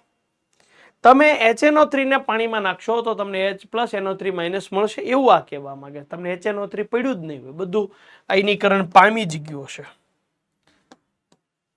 અહીંયા વાત કરીએ કે જે કાર્બનિક એસિડ છે, જે કાર્બનિક એસિડ છે બધા, ઉદાહરણ તરીકે CH3COOH, બરાબર. તો આ જે છે બધા આયનો છૂટા નથી પાડતું. આ જે છે CH3COO માઇનસ અને H પ્લસ, જેને અંશત આયનીકરણ કહેવાય. અંશત આયનીકરણ, અંશત આયનીકરણ જે કેટલા ટકા હોય? 5% જેવું સમથિંગ હોઈ શકે ને, થોડુંક વધારે હોય તો ના નહીં, 5% બહુ, 100% તો નથી. જ્યારે તમે CH3COOH ની વાત કરો તો એના બધા આયનો છૂટા નથી પડતા, બરાબર. તમે જ્યારે દ્રાવણની અંદર જશો, આ પ્રક્રિયા થશે, બરાબર, ત્યારે તમને CH3COOH પણ મળી જશે, તમને CH3COO માઇનસ પણ મળી જશે અને તમને H પ્લસ પણ મળશે. આ ત્રણેય મળશે કારણ કે ત્રણેય વચ્ચે સંતુલન સ્થપાયેલું છે. સંતુલનમાં તમને ખબર છે પ્રક્રિયક ક્યારેય 0 ના થાય. અહીંયા સંતુલન નથી સ્થપાતું, સંતુલન સ્થપાશે નહીં. અને અહીંયા સંતુલન સ્થપાશે. તો આપણે ચર્ચા કોની કરવાની છે? આ ચેપ્ટર કયું છે? સંતુલનનું છે. તો સંતુલનનું હોવાથી આપણે ચર્ચા કરવાની છે. સંતુલન જ્યાં સ્થપાતું હોય તેની. તો સંતુલન ક્યાં સ્થપાય? નિર્બળ પરિસ્થિતિમાં સ્થપાય છે. નિર્બળ પરિસ્થિતિમાં સ્થપાય છે. માટે આપણા સિલેબસની અંદર ખાસ આપણે જ્યારે વાત કરવા જઈએ તે નિર્બળ એસિડ અને બેઝની વાત છે. સમજી ગયા ને? નિર્બળ એસિડ અને બેઝની વાત છે. તો ખાસ ચાલો ભાઈ હેડિંગ આપી દો, હે ને? તમે હેડિંગ આપી દો, તમને ખબર પડી ગઈ નિર્બળ એસિડ અને નિર્બળ બેઝ જે છે, બરાબર. પછી આપણે એનો તફાવત જોઈ લઈએ, પણ પહેલા આ લખીને હેડિંગ આપી દો ખાસ. ચાલો, તો બસ લખી લીધું. આ જે ઇમ્પોર્ટન્ટ હતો એ ભાગ થઈ ગયો. ઓકે, હવે બે વચ્ચેનો તફાવત જે મેં તમને વાત કરી ને, એ તફાવતની આપણે વાત કરી લઈએ કે શું બંને વચ્ચે શું તફાવત છે. એક પ્રબળ વિદ્યુત વિભાજ્ય છે અને એક આપણી પાસે નિર્બળ વિદ્યુત વિભાજ્ય છે. હવે પ્રબળ વિદ્યુત વિભાજ્ય જે છે એ કોને કહેવાય? જેનું સંપૂર્ણ આયનીકરણ થાય 100%, મતલબ કે છૂટા જ પડી જાય. ઉદાહરણ તરીકે HCl હોય તો HCl H પ્લસ અને Cl માઇનસ માં જતું જ રહેશે. Na હોય તો Na પ્લસ OH માઇનસ માં જતું જ રહેશે. NaCl હોય તો Na પ્લસ Cl માઇનસ માં જતું જ રહેશે. ડન. તો સંપૂર્ણ આયનીકરણ થાય. પ્રબળ એસિડ હોય, પ્રબળ બેઝ હોય અને ક્ષાર. જો પ્રબળ એસિડમાં HCl છે, H2SO4 છે, HNO3 છે. પ્રબળ બેઝની અંદર NaOH છે, KOH છે, BaOH2 છે. ક્ષારની અંદર NaCl છે, NH4Cl છે અને Na2SO4 છે. આ બધા ક્ષાર છે જેનું સંપૂર્ણ આયનીકરણ થઈ જાય ને. પરંતુ જ્યારે મેં ચેપ્ટરની શરૂઆત કરી ત્યારે પ્રસ્તાવનામાં તમને કીધું હતું કે આપણા ટોપિકમાં બધામાં નિર્બળ કેમ છે, શા માટે નિર્બળ છે, એનું કંઈક તો રીઝન હશે ને. એ અહીંથી તમને ખબર પડશે કે અંશત આયનીકરણ થાય ને. નિર્બળ વિદ્યુત વિભાજ્ય જે છે એમાં અંશત આયનીકરણ થાય. અંશત આયનીકરણ એટલે સિમ્પલ વસ્તુ કહી દઉં કે અહીંયા HCl ને જ્યારે તમે દ્રાવણની અંદર નાખો છો ત્યારે H પ્લસ Cl માઇનસમાં તૂટી જ જાય છે. હવે તમે HCl ને ફાઇન્ડ કરશો તો HCl હવે નહીં મળે. તમને H પ્લસ મળી શકે, તમને Cl માઇનસ મળી શકે, પરંતુ તમને HCl નહીં મળે. પણ અહીંયા એવો કેસ નથી. અહીંયા શું છે જોઈએ? અંશત આયનીકરણ છે. નિર્બળ એસિડ જે અંશત આયનીકરણ અનુભવે, નિર્બળ બેઝ કે જે અંશત આયનીકરણ અનુભવે. તો નિર્બળ એસિડમાં કાર્બનિક એસિડ બધા જે છે ને, આ કાર્બનિક એસિડ નથી, આ બધા ખનિજ એસિડ તમે કહી શકો. HCl, H2SO4, HNO3, mineral acid. અહીંયા જે છે કાર્બનિક એસિડ જે છે, જે કાર્બન એમાં હાજર હોય ને એસિડ હોય, કાર્બોક્સિલિક એસિડ વાળા સંયોજનો HCOOH, CH3COOH, HCN, C6H5COOH. નિર્બળ base જે છે, જે એમાઇન સંયોજનો છે, CH3NH2, NH4OH, આ બધા બેઝ છે. તમે જોશો તો અહીંયા તમને ખબર પડશે કે CH3COOH જે છે એમાંથી બધું છૂટું નથી પડતું. H પ્લસ છૂટો પડે છે, CH3COO માઇનસ. હવે તમે આ પાત્રની અંદર, હે ને, તમે જ્યારે આ પાત્રની અંદર જશો તો તમને CH3COOH પણ મળશે, તમને CH3COO માઇનસ પણ મળશે અને તમને H પ્લસ પણ મળશે. તમને આ બધું મળી શકે, ભલે એની માત્રા અલગ અલગ હોય. યાદ કરો, સંતુલન, રાસાયણિક સંતુલનમાં પણ મેં તમને કીધેલું કે ભાઈ સાહેબ સંતુલનને ઇન શોર્ટ શબ્દોમાં કેવું હોય તો એમ કહી શકે પ્રક્રિયા કઈ હાજર છે, નિપજ હાજર છે. માત્રા ભલે જે હોય, સિમ્પલ આપણા શબ્દોમાં કેવું હોય તો પ્રક્રિયા કઈ છે અને નિપજ પણ છે. તો બસ એ તો છે, તો અહીંયા પ્રક્રિયક પણ છે, મતલબ કે અહીંયા સંતુલન સ્થપાય છે. અહીંયા સંતુલન નથી સ્થપાતું. NH4OH, NH4+ અને OH- સંતુલન સ્થપાય છે. અહીંયા સંતુલન નથી સ્થપાતું. તો આપણું ચેપ્ટર તો સંતુલનનું છે. તો સંતુલન જ્યાં જ્યાં સ્થપાતું હશે એની જ આપણે ચર્ચા કરવાના. જ્યાં સંતુલન સ્થપાતું નથી એની આપણે ચર્ચા નથી કરવાના. માટે આપણા સિલેબસની અંદર નિર્બળ એસિડ ને નિર્બળ બેઝની વાત છે. સમજી ગયા ને? તો તમને આખી આ જ વસ્તુ ખબર પડી ગઈ છે કે આ ચેપ્ટરના ટોપિક આવા કેમ છે, એસિડ બેઝ શું કામ છે, ક્ષાર શું કામ છે, અને અહીંયા નિર્બળની જ કેમ વાત છે. તો એ બધી વસ્તુ મેં તમને એક્સપ્લેન કરી દીધી. અહીંયા સંતુલન સ્થપાય છે અને અહીંયા આપણે લખી શકીએ કે સંતુલન સ્થપાતું નથી.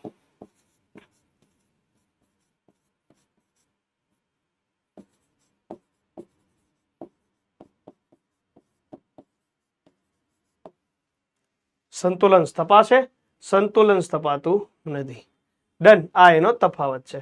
ઓકે, હવે આપણે આગળ વધશું તો નિર્બળથી જ વધીશું. બરાબર, કેનાથી વધીશું? નિર્બળથી વધીશું ને. તો પહેલા લઈ લે નિર્બળ એસિડનો આયનીકરણ અચળાંક. કોનો ભાઈ? નિર્બળ એસિડનો આયનીકરણ અચળાંક. તો કોઈ એક રિએક્શન લેવી પડશે. માની લો કે મેં કોઈ એક એસિડ લઉં છું HX કે જે પાણી સાથે પ્રક્રિયા કરે છે. પાણી કેમાં છે ભાઈ? Liquid form. ડન. અને આ એક્વાયર્સ જે તમને આ X- અને આ થઈ ગયું H3O+. એક્વાયર્સ અને એક્વાયર્સ. આમાં સંતુલન અચળાંક મૂકી દઈએ.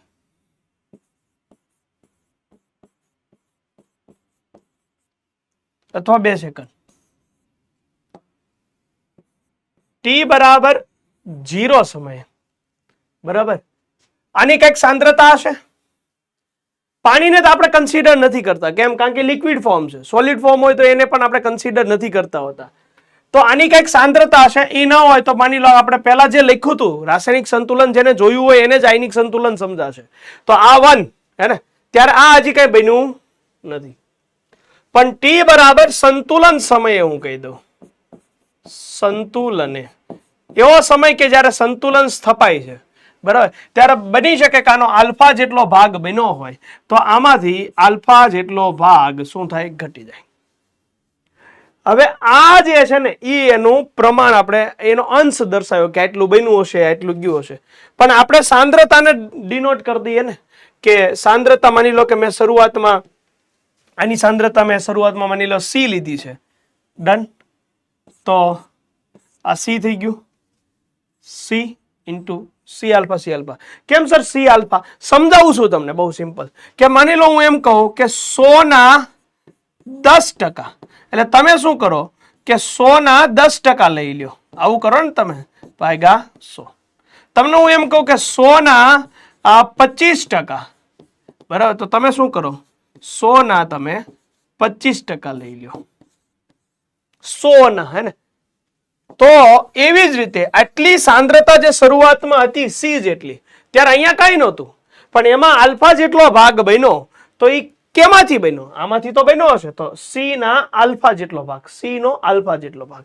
ડન. હવે સંતુલન અચળાંક મૂકી દઈએ.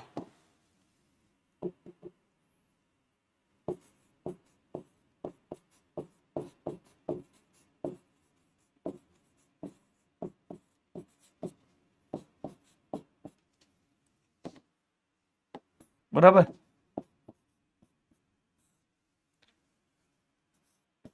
X- H3O+. ડન. અને અહીંયા આવશે HX. થઈ ગયું. H2O તો આપણે ગણવા નથી, અથવા હાલો ને H2O લખી લ્યો. પણ પાણીની સાંદ્રતા કેવી રહેશે? અચળ રહેશે. એટલે એને અહીંયા લઈ લ્યો.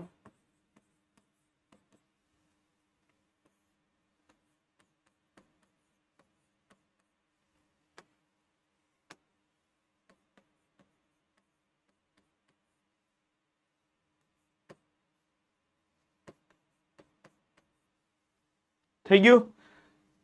આ જે છે આ જે આવ્યું ને એનો એસિડનો અચળાંક થઈ ગયો, એ પણ આપણે જાણીએ છીએ. ડન. એક્સ માઇનસની જગ્યાએ મૂકી દઉં હું સી આલ્ફા, મોટા કાઉન્સ બનાવવાના.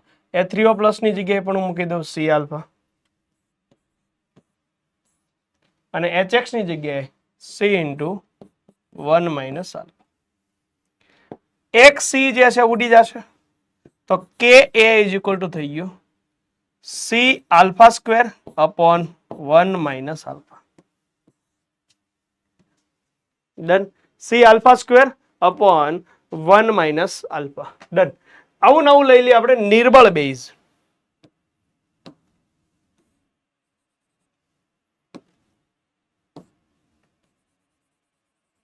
એસિડ ની જગ્યાએ શું લખી નાખીએ? નિર્બળ બેઝ.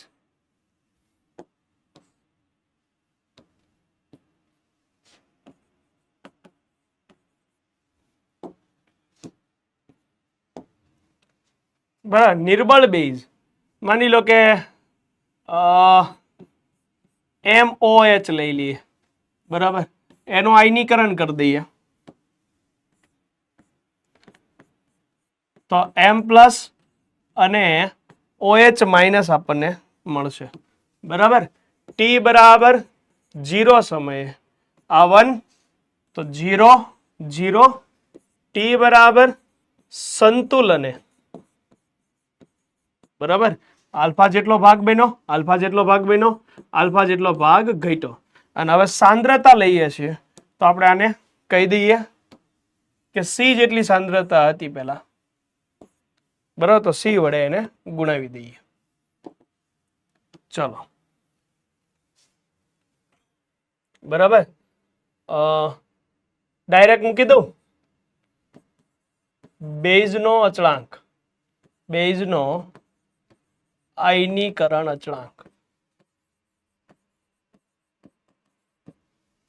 બરાબર. બેઝનો આયનીકરણ અચળાંક KB is equal two M plus OH minus અને MOH.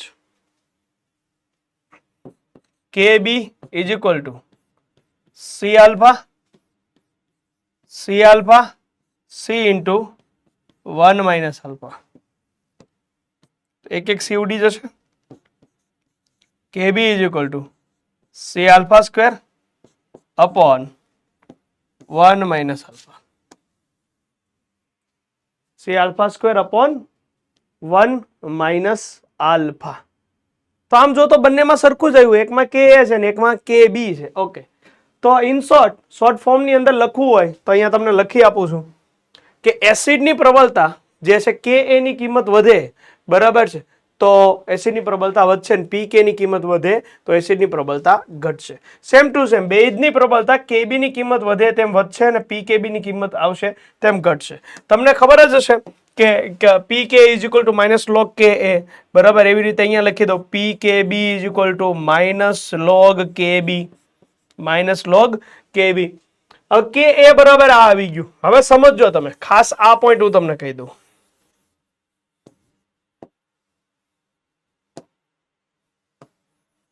જોજો 2 પોઈન્ટ અહીંથી છે, 2 પોઈન્ટ અહીંથી છે. જો આલ્ફા મેળવવાનું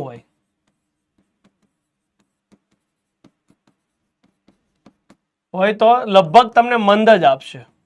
તો આને 1 લઈ લ્યો. બરાબર. તો K A is equal to C alpha square થઈ જાય. તો alpha square is equal to K A upon C થઈ જાય. તો alpha is equal to under રૂટમાં કે એ અપોન સી થઈ જશે. બરાબર. જો આલ્ફા મેળવવાનું હોય તો કેવું થશે? નકર તમારે મેથેમેટિક સ્ટેપ મૂકવું પડશે જેમાં એક સમીકરણ આવશે ને પછી આમાં જવું પડશે minus B plus or minus under root B square minus 4AC upon 2A. આ સૂત્રમાં જવું પડે ને. જે મેથ્સની ભાષામાં તમને ખબર છે કે જે એના બીજ મેળવવા માટે આ સૂત્રનો ઉપયોગ થાય છે એવું સમીકરણ આવી ગયું. તો પણ જો નથી આવતું તો સરળ રીતે તમે કરી શકો. જો એનો સંતુલન અચળાંક જે છે કે એની કિંમત ખૂબ જ તમને નાની આપેલી હોય તો ડેફિનેટલી તમે એનો ઉપયોગ કરી શકો છો. અને સેમ ટુ સેમ અહીંયા પણ કહી શકો તમે આલ્ફા જે છે alpha is equal to under route કે બી અપોન સી બની જશે. ડન. આ બધી વસ્તુ આપણે ઓલરેડી શીખી ગયા. કે ડબલ્યુ બરાબર કે એ ઇન્ટુ કે બી અને પી કે ડબલ્યુ બરાબર પી કે એ પ્લસ પી કે બી. તો આ બધા પોઈન્ટ આવી ગયા છે જેને મેં એક પેજમાં તમને અહીંયા લખી આપ્યું કે આ પેજ તમારી માટે ઇમ્પોર્ટન્ટ રોલ ભજવી શકે. સર આના એક્ઝામ્પલ કરાવી દો. ડેફિનેટલી એક્ઝામ્પલ કરશું. હું હજી તમને કહું છું કે આપણે આપણા આ સેશનને બે રીતે ડિવાઈડ કરીએ છીએ. જે ચેપ્ટર એવા છે કે જેને બે રીતે અમુકમાં જો મેં એક્ઝામ્પલ સાથે કરાવી દીધા છે. એક થર્મોડાયનેમિક છે અને એક આયનિક સંતુલન છે કે જેના દાખલાઓ ઘણી વખત વિદ્યાર્થીઓને વારંવાર જોવા પડતા હોય છે, એટલે મેં એની માટે અલગથી વિડીયો બનાવવાનો પ્લાન કર્યો છે. બાકીના જે ચેપ્ટરો જે છે એની સાથે મેં એના થિયરીના જે સ્વાધ્યાયના પ્રશ્નો છે એ મેં કાઉન્ટ કરી એની સાથે જોઈન્ટ કરી દીધા છે. રાસાયણિક સંતુલનમાં પણ જોશો તો ત્યાં પણ તમને ત્યાં દાખલાઓ સાથેનો સેશન જોવા મળશે. અને આની અંદર મેં તમને કીધેલું કે થર્મોડાયનેમિક્સ છે અને આયનિક સંતુલન છે જેના દાખલાઓ હું અલગથી તમને આપીશ, કારણ કે બે રીતે છે. ઘણા બધા વિદ્યાર્થીઓને કન્સેપ્ટ ક્લિયર હોય છે, દાખલાઓ નથી આવડતા હોતા, ઘણાને બંને નથી આવડતો હતો, તો બંને રીતે સેશન બની શકે. આ એક પહેલા થિયરી ઉપર આપણે ફોકસ કર્યું કે ભાઈ આ ચાલો ભાઈ આ થિયરી છે, થિયરીની અંદર તમારે આટલી વસ્તુ ખાસ રિમાઇન્ડ કરવી જરૂરી છે ને. ચલો થોડાક સ્ટેપને આગળ લઈ જઈએ ને, થોડાક સ્ટેપને આગળ લઈ જઈએ. બરાબર છે. K A is equal to C alpha square upon 1 minus alpha છે, જેને 1 માઇનસ આલ્ફા ઇક્વલ ટુ 1 કહી દીધું. K A is equal to C alpha square. તો સી આલ્ફા સ્ક્વેર જે છે એ અહીંયા એચ પ્લસ ની જે સાંદ્રતા છે કોઈ પણ રીતે એચ પ્લસ ની સાંદ્રતા શું હોય? સી આલ્ફા હતી. તો સી આલ્ફા હતી તો સી આલ્ફા ની જગ્યાએ હું આ મૂકી શકું. સર આ કઈ રીતે આવ્યું? બહુ સિમ્પલ છે. જો H પ્લસ ની સાંદ્રતા સી આલ્ફા હતી, તો સી અને આલ્ફા ની જગ્યાએ કે અંડર રૂટ સી. તો બરાબર, અને સી ને અંદર લઈ જવું તો આ શું થઈ જશે? સ્ક્વેર થઈ જશે બાય સી. ડન. તો આ થઈ ગયું K A C. Done. Minus log H plus તો log K A C raise to 1/2 1/2 આગળ આવશે. પદ મૂકી દીધું. PH is equal two -1/2 log કે -1/2 log C. PH is equal two -1/2 log K A plus log C. બરાબર. આવી જ રીતે તમે પીઓએચ લખી શકો છો. કે એની જગ્યાએ કે બી તમારી માટે આવશે. આ બધા પોઈન્ટનો યુઝ થશે. જ્યાં જ્યાં મેં ચોરસ બોક્સ કરેલા છે એ ચોરસ બોક્સ તમારે ખાસ યાદ રાખવાના રહેશે. ડન. હવે આવે છે પોલીપ્રોટિક એસિડ અને પોલીપ્રોટિક બેઝ. કોને કહેવાય? એવા એસિડ સંયોજનો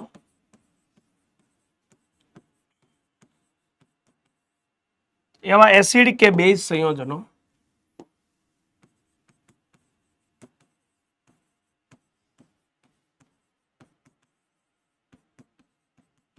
કે જે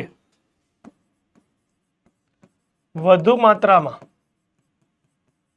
H પ્લસ કે OH માઇનસ ધરાવતા હોય.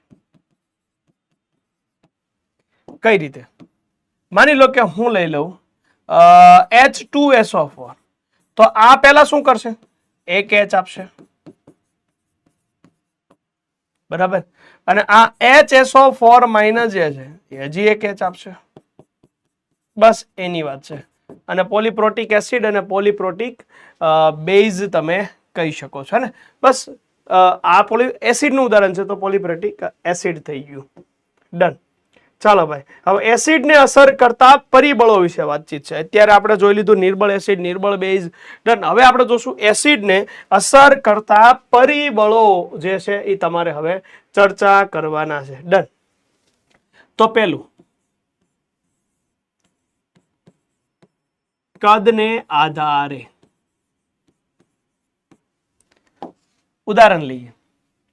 ચાલો હું તમને એમ કહું કે HF, HCl, HBr અને HI આમાંથી પ્રબળ એસિડ કયું?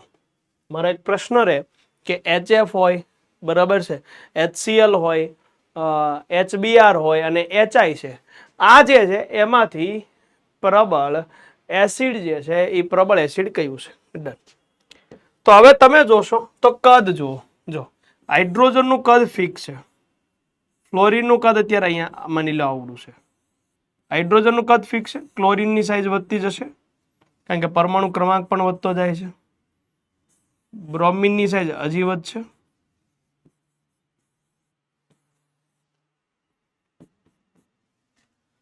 તો જેમ કદ વધે છે તેમ શું થાય? બંધ લંબાઈ વધતી જાય, બંધ લંબાઈ વધતી જાય તો બંધ પ્રબળતા ઘટતી જાય. તમે જુઓ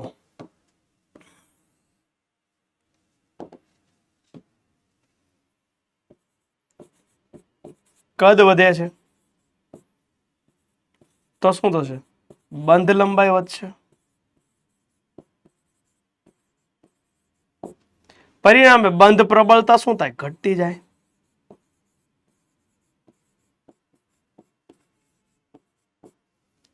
બંધ પ્રબળતા ઘટે તો સરળતાથી બંધ તૂટે.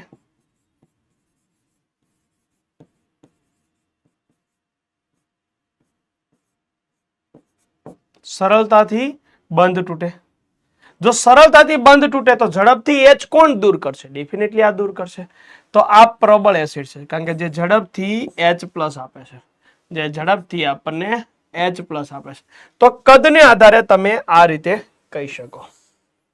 સેકન્ડ, ધ્રુવીયતા.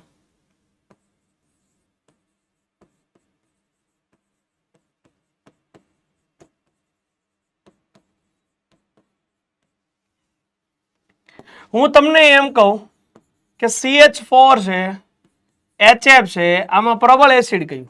તો ડેફિનેટલી આપણને ખબર જ છે પણ HF છે. પણ તો અહીંયા તમે જોશો તો આ ખ્યાલ આવી જશે કે કાર્બન અને હાઇડ્રોજન વચ્ચેની બંધની કોઈ ધ્રુવીયતા નથી, જ્યારે અહીંયા ધ્રુવીયતા વધારે છે. તો આ ધ્રુવીયતા વધારે છે માટે તમે કહી શકો કે આ જે છે પ્રબળ એસિડ. પણ જ્યારે આમાં અણુઓ જુદા જુદા હોય, અહીંયા સિમિલર છે, અહીંયા ડિફરન્ટ છે. ડન.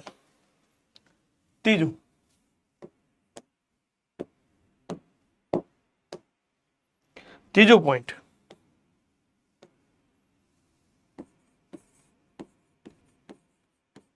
સમાન આયન અસર. ધ્યાન આપજો. જ્યારે પ્રબળ વિદ્યુત વિભાજ્યને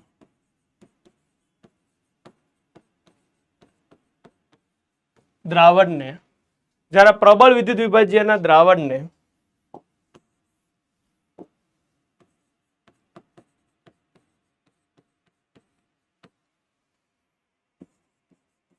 સમાન વીજભાર ધરાવતા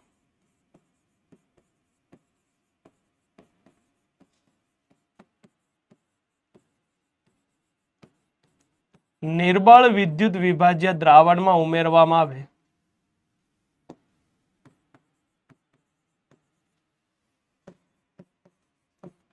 દ્રાવણમાં ઉમેરતા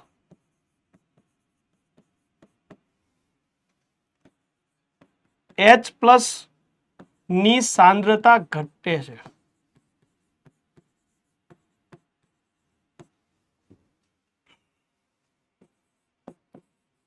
જેને સમાન આયન અસર કહે છે. તમે કહેશો સર એક્ઝામ્પલ આપો સમજાશે. ઓકે, ધ્યાન આપજો. હું લઈ લઉં છું પ્રબળ વિદ્યુત વિભાજ્ય. જોજો, પ્રબળ વિદ્યુત વિભાજ્ય જે છે એ હું લઉં છું CH3 COO- અને Na+. સર આ પ્રબળ કઈ રીતના થયું? જો અહીંયા H નથી, અહીંયા CH3 COO- Na+ છે. અને નિર્બળ જોજો હું લઉં.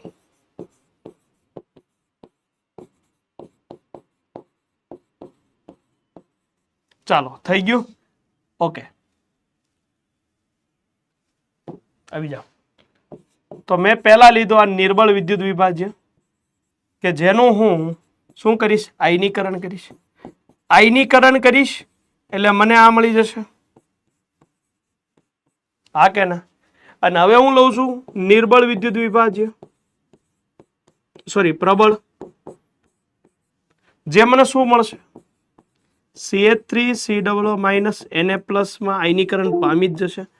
તમે જોશો તો અહીંયા તમને આ વધારે મળી ગયું. જો ઋણ વીજભાર વધી ગયો, આ વધી ગયું. પરિણામે H+ જે છે એટલો બધો આપણને નહીં મળે.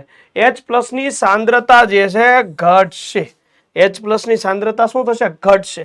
તો H+ ની સાંદ્રતા ઘટી તો એસિડની પ્રબળતા ઘટી. ભાઈ સાહેબ, એસિડની પ્રબળતા ઘટી, પરિણામે આ કેસ જે છે નિર્બળ તરફ જઈ રહ્યો છે. અને આવીને આવી એક બીજી અસર,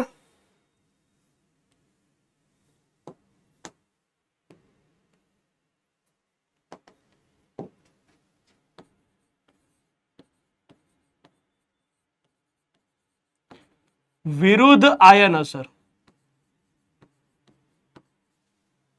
બરાબર, કઈ ભાઈ? વિરુદ્ધ આયન અસર. ડન, હેડિંગ આપી દો.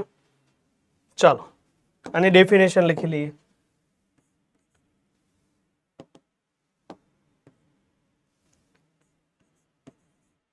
જ્યારે વિરુદ્ધ વીજભાર ધરાવતા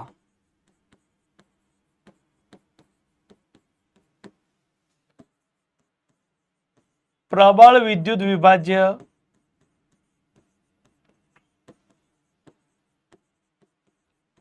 દ્રાવણને નિર્બળ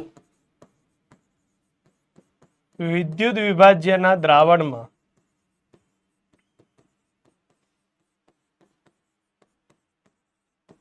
ઉમેરતા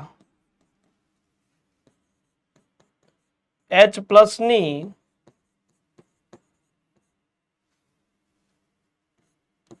સાંદ્રતા વધે છે, જેને વિરુદ્ધ આયન અસર કહે છે. વિરુદ્ધ આયન અસર કહે છે. ઉદાહરણ લેશું ને આપણે. અહીંયા આપણે હવે પ્રબળ વિદ્યુત વિભાજ્ય તરીકે વિરુદ્ધ વીજભાર લાવવાનો છે, એટલે હું NaOH લઈ લઈશ. વિરુદ્ધ વીજભાર લાવવાનો છે એટલે હું NaOH લઈ લઈશ. અને નિર્બળ વિદ્યુત વિભાજ્ય તરીકે હું આ જ રાખું. ચાલો, CH3COOH. બરાબર, CH3COOH જેનું આયનીકરણ થયું અને અહીંયા આવી ગયું H+. ડન. અહીંયા છે NaOH, Na+OH-. આવી રીતના આયનો વધ્યા નહોતા, એક સરખા આયનો વિરુદ્ધ વીજભાર વાળા છે, જેને કહેવાય, જેથી H+ ઉપર કોઈ એવી અસર ખાસ નહીં થાય, ત્યાં એની સાંદ્રતા વધશે. ડન. તો આ હતું એસિડને અસર કરતા પરિબળો. એક તો થઈ ગયું એની સાઇઝ, કદને આધારે થતો ફેરફાર, અને બીજું હતું ધ્રુવીયતાને આધારે થતો ફેરફાર. ડન. અને સમાન આયન અસર અને વિરુદ્ધ આયન અસર, જે ખાસ નોંધ લેવા જેવી બાબત છે. હવે એક પોઈન્ટ લખાવી દઉં છું FOC કરીને, ખૂબ જ કામ આવશે. હવે આગળ જે જઈ રહ્યા છીએ આપણે, હવે આપણે સોલ્ટમાં જઈ રહ્યા છીએ, ક્ષારની અંદર જઈ રહ્યા છીએ કે ક્ષારમાં કયા કયા પોઈન્ટ હોય. તો S વિભાગના તત્વો જે છે, બરાબર છે, કે જેના ઓક્સાઇડ સંયોજનો છે ને, S વિભાગના જે તત્વો, ધાતુ જે છે, ધાતુના જે ઓક્સાઇડ સંયોજનો એ બેઝ છે. હંમેશા યાદ રાખજો, ધાતુના ઓક્સાઇડ બેઝિક હોય, અધાતુના ઓક્સાઇડ એસિડિક હોય. તો S વિભાગના જે તત્વો છે, NaOH હોય, BaOH ટ્વાઇસ હોય, તો એ જે છે એના ઓક્સાઇડ સંયોજનો, હાઇડ્રોક્સાઇડ સંયોજનો પ્રબળ બેઝ બનાવે છે, એને સ્ટ્રોંગ બેઝ SB કહેશું. NH3 અને અન્ય કાર્બનિક એમાઇન સંયોજનો જે છે એને નિર્બળ બેઝ કહેવાય, જેને વીક બેઝ કહેશું, WB. ZNO છે, L2O3 છે, Sb2O3 છે, S2O3 છે, PbO, BaO, SNO, Ga2O3, Ca2O3 બધા ઉભય ગુણધર્મી છે. HNO3, H2SO4, HClO4, HCl, HBr, HI બધા પ્રબળ એસિડ છે, જેને આપણે સ્ટ્રોંગ એસિડ કહેશું. કાર્બનિક કાર્બોક્સિલિક એસિડ નિર્બળ એસિડ કહેવાશે, જેને વીક એસિડ કહેશું. CH3COOH છે, તો આવા બધા જે સંયોજનો જે છે એને વીક એસિડ કહેશું. H3PO4, H3PO3, H3PO2, H2S ને HNO3 જે છે નિર્બળ બેઝ છે, જેને વીક બેઝ કહેશું આપણે. ડન. ચલો ભાઈ, તો હવે ખાસ તો આપણે જોવાનું છે કે આપણે ક્ષાર કઈ રીતે બને. તો ભાઈ ક્ષાર બને એસિડ અને બેઝ વચ્ચે પ્રક્રિયા થતા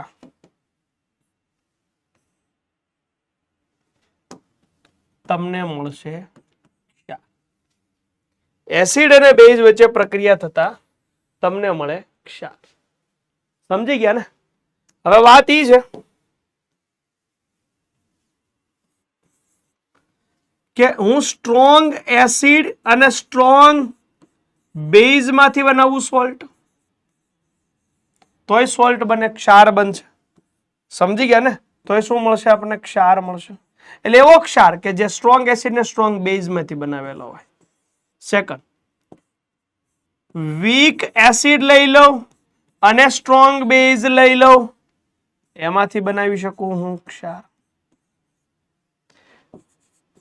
સ્ટ્રોંગ એસિડ લઈ લઉં, વીક બેઝ લઈ લઉં, બરાબર, આપણે મેં જે રીતે ગોઠવું છે એ જ રીતે લઈ લઈએ. ડન. સ્ટ્રોંગ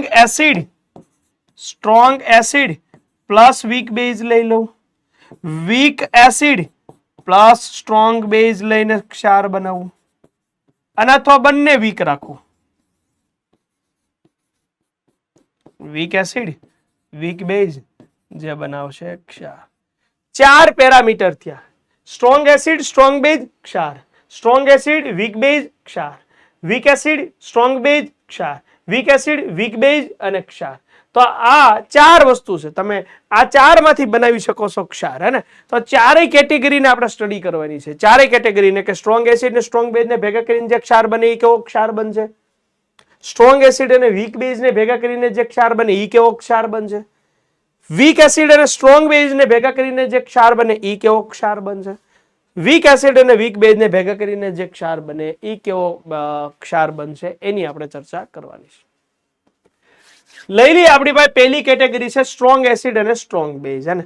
સ્ટ્રોંગ એસિડ અને સ્ટ્રોંગ બેઝ. આજે મેં છે હમણાં વિડીયો સ્ટોપ હતો અને મેં રેકોર્ડિંગ કર્યું એટલે આ થોડુંક લખ્યું હતું. કાંઈ વાંધો નહીં, અમુક વસ્તુ પહેલેથી લખી હતી અને અમુક વસ્તુ જે વ્હાઇટ વાળી પછી લખી હતી, પણ હું કાઢ નાખું, ફરીથી લખું છું. પછી ખબર પડી કે વિડીયો તો ચાલુ કરવાનો રહી ગયો છે. ઘણી વખત એવું થતું હોય રેકોર્ડિંગમાં, આ સમસ્યા બધાની સાથે થતી હોય છે, બરાબર છે? અને લાઈવ હોય તો ખબર પડી જાય કે ભાઈ કેમ વિદ્યાર્થીઓનો જવાબ નથી આવી રહ્યો. અત્યારે તો હું એકલો જ બોલું છું, તમે પછીથી લેક્ચર જોવાના છો. સ્ટ્રોંગ એસિડ અને સ્ટ્રોંગ બેઝ. તો જો સ્ટ્રોંગ એસિડ અને સ્ટ્રોંગ બેઝ માંથી મારે બનાવવું છે ક્ષાર. તો એ કયા કયા એક્ઝામ્પલ હોઈ શકે એ અહીંયા મેં લખ્યા જ છે, છતાં હું તમને અહીંયા આપું છું. જો હું HCl લઈ લઉં એઝ અ સ્ટ્રોંગ એસિડ અને સ્ટ્રોંગ બેઝ તરીકે હું NaOH લઈ લઉં, તો પાણી નથી લખવું, પણ ક્ષાર જે બને એ કયો NaCl બનશે. બીજું ઉદાહરણ જે આપ્યું છે એ પણ લઈ લઈએ. HCl લઈ લઈએ અને અહીંયા BaOH ટ્વાઇસ લઈ લઈએ. સ્ટ્રોંગ બેઝ છે કે નહીં? જો તમે મેં લિસ્ટ આપ્યું એમાં જોઈ લો. BaOH ટ્વાઇસ સ્ટ્રોંગ બેઝ અને HCl જે છે સ્ટ્રોંગ એસિડ, ખનિજ એસિડ બધા સ્ટ્રોંગ હશે. તો આમાંથી બનશે BaCl2. ડન. અહીંયા 2 કહી દો બેલેન્સિંગ કરવા માટે. માની લો હું લઈ લઉં H2SO4 strong acid, NaOH strong base, બરાબર, જે બનાવશે Na2SO4. આ બધા સ્ટ્રોંગ એસિડ અને સ્ટ્રોંગ બેઝ માંથી બનેલા ક્ષાર છે. જે સ્ટ્રોંગ એસિડ અને સ્ટ્રોંગ બેઝ માંથી બનેલા ક્ષાર હોય એ હંમેશા તટસ્થ હોય. કેવા હોય? તટસ્થ હોય. ડન. હવે જોઈએ આપણે સ્ટ્રોંગ એસિડ અને વીક બેઝ. એક્ઝામ્પલ લઈશું ને. Strong acid plus weak base માંથી આપણે શું બનાવશું? ક્ષાર. સ્ટ્રોંગ એસિડ તરીકે માની લો હું HCl લઈ લઉં અને સ્ટ્રોંગ બેઝ તરીકે હું જે છે વીક બેઝ તરીકે NH4OH લઈ લઉં. તો અહીંયા બની જશે NH4Cl, જે એવો ક્ષાર છે કે જે સ્ટ્રોંગ એસિડ અને વીક બેઝ માંથી બનેલો છે. બરાબર છે? સ્ટ્રોંગ એસિડ અને વીક બેઝ માંથી બનેલો છે. સેમ ટુ સેમ હજી બાકીના ઉદાહરણ લઈ શકીએ તમે. ઉદાહરણ તરીકે CaSO4 જે છે એ તમે લઈ શકો, અથવા NH4 ટ્વાઇસ H2SO4 વાળું લઈ લઈએ. સ્ટ્રોંગ એસિડ H2SO4, બરાબર, અને આ પણ NH4OH, તો આ બનાવશે NH4 ટ્વાઇસ SO4. ડન. જે બનશે સોલ્ટ, ક્ષાર, H2SO4 NH4OH, હે ને? તો સ્ટ્રોંગ એસિડ અને વીક બેઝ માંથી, તો સ્ટ્રોંગ એસિડ છે, બેઝ તો વીક જ છે, તો થોડી ઘણી અસર એસિડની રહેશે, તો આવા બધા એસિડિક ક્ષાર બને છે. તો તટસ્થ જે છે, બરાબર, તટસ્થ જે છે એમાં કોઈ સંતુલન નહીં મળે. આમાં તમને સંતુલન મળશે, જેમાં H જે જળ વિયોજન અંશ છે, KW/Kb, H = KH/√C, KW/Kb × C, pH = આ સૂત્ર ખાસ એનું છે, બરાબર, એનું pH મેળવવા માટે. કોનો pH? કે જેનો સ્ટ્રોંગ એસિડ ને વીક બેઝ નો જે ક્ષાર છે એની pH મેળવવા 7 - pKb/2 - log C/2. ડાયરેક્ટ તમે સૂત્રનો ઉપયોગ કરી શકો છો, જે તમને ડાયરેક્ટ તમને જવાબ આપશે, બરાબર. પીકેબી બેઝ નો પીકેબી લઈ લેવાનો છે, પીએચ તમને સ્ટ્રોંગ એસિડ નો જે છે એ તમને મળી જશે. ડન. ચલો, આ બે પોઈન્ટ તો આપણે પાછળના પેજમાં ચર્ચા કરી લીધા છે.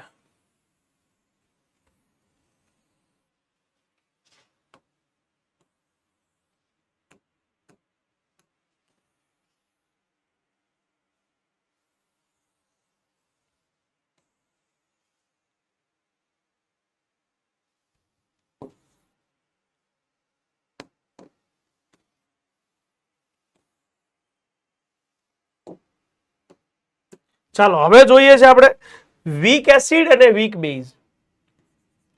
Week acid plus weak base નો ક્ષાર. વીક એસિડ તરીકે હું લઈ લઉં CH3COOH, બરાબર, CH3COOH. નહીં, વીક એસિડ ને સ્ટ્રોંગ બેઝ છે ને,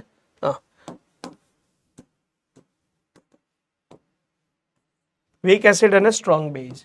તો વીક એસિડ મેં લઈ લીધું અને સ્ટ્રોંગ બેઝ લઈ લઉં, તો આ મળી ગયું મને CH3COO- Na+, બરાબર છે, જેનાથી આ વસ્તુ બનશે, બરાબર. વીક એસિડ તરીકે હજી લઈ લો HCN અને સ્ટ્રોંગ બેઝ તરીકે લઈ લો KOH, તો આ બનાવશે KCN.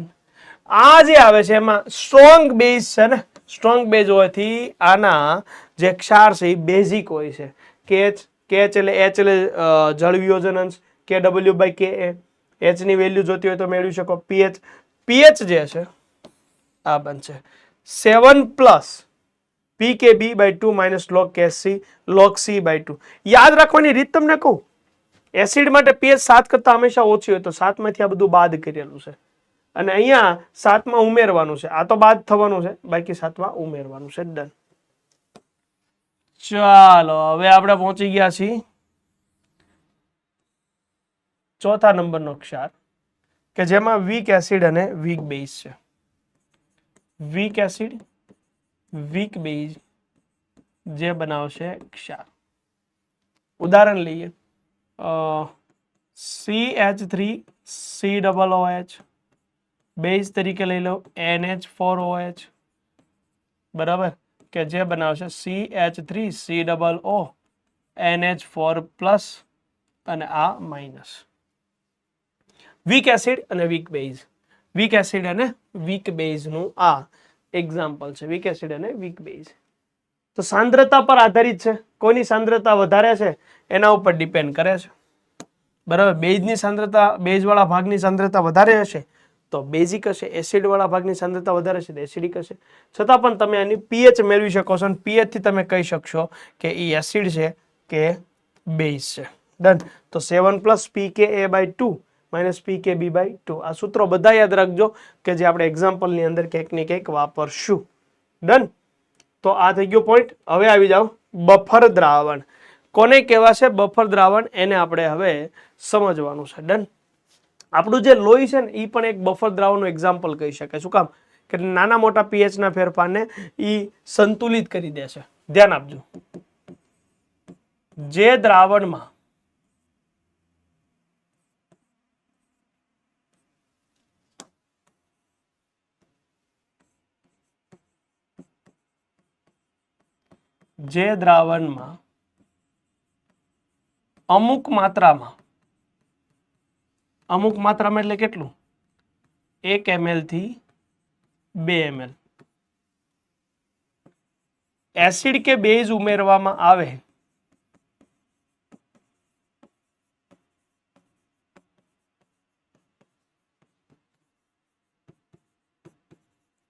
છતાં પણ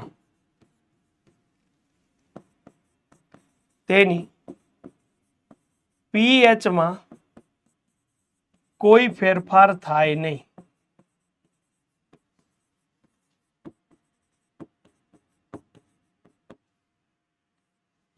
તેવા દ્રાવણને બફર દ્રાવણ કહે છે.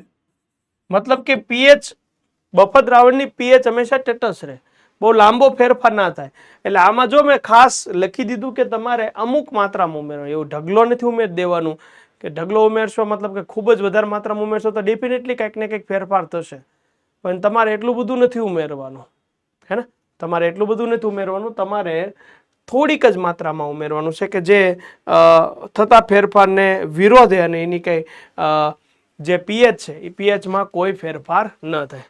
તો બફર દ્રાવણ કોને કહીશું કે જેની પીએચ હંમેશા તટસ્થ રહે, બરાબર, પીએચ બદલાતી નથી. અને એના કારણે શું થાય, એનો ફાયદો શું છે, બરાબર, એનો ફાયદો શું છે જો, તો એ પણ લખી દઈએ. બફર દ્રાવણની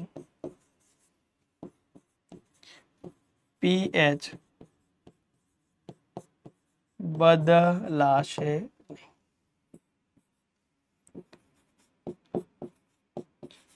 ખોરાકનો સંગ્રહ કરવામાં મદદરૂપ.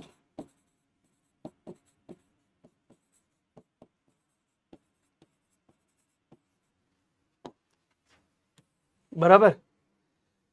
બફર દ્રાવણના ઘણા બધા પ્રકાર છે, એસિડિક, બેઝિક અને ટેટસ. તો ધ્યાન આપજો તમે. વીક એસિડ લઈ લો અને વીક એસિડ નો તેનો સહયુગ્મી આયન, બરાબર. સેકન્ડ, વીક બેઝ લઈ લો અને તેનો સહયુગ્મી આયન, બરાબર. થર્ડ, કા વીક એસિડ અને વીક બેઝ લઈ લો.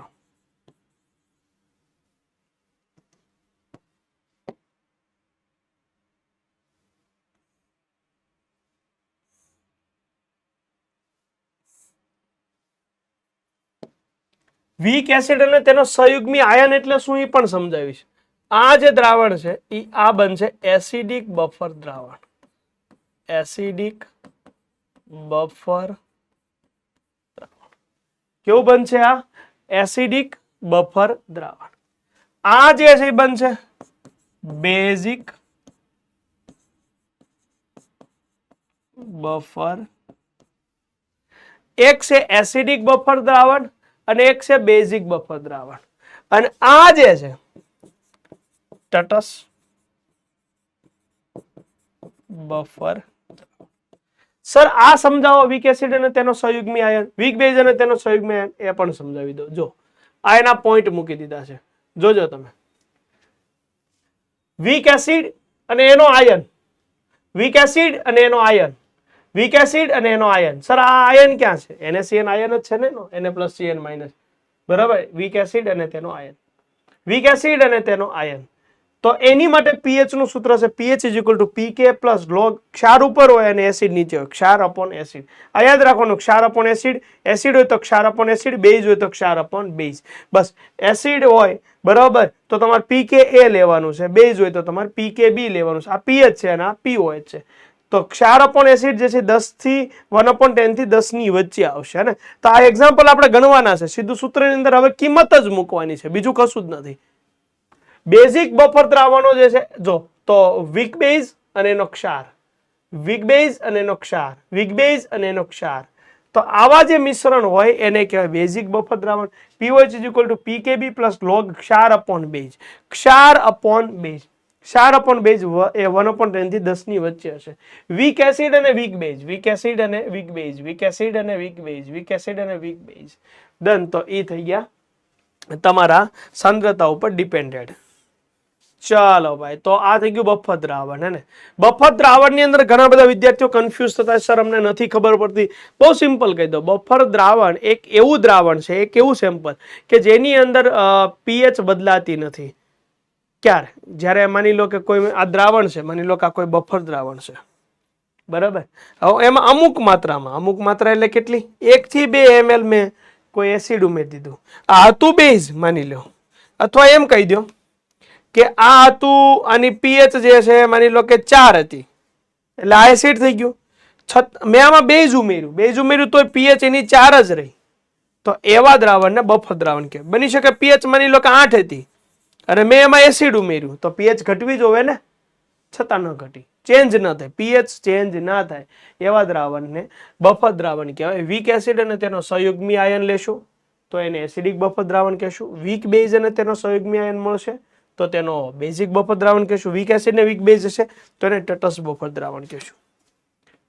એસિડિક બફર દ્રાવણ માટેનું પીએચ નું સૂત્ર, બેઝિક બફર દ્રાવણ માટેનું પીએચ નું સૂત્ર લખી દીધું છે. એટલું યાદ રાખવાનું, ક્ષાર અપૂર્ણ બેઝ છે. એસિડ હોય તો પીકે, બેઝ હોય તો પીકેબી, એસિડ હોય તો પીએચ, બેઝ હોય તો પીઓએચ તમારે મેળવવાનું છે. ડન. હવે આવે છે છેલ્લો પોઈન્ટ. અલ્પદ્રાવ્ય ક્ષારના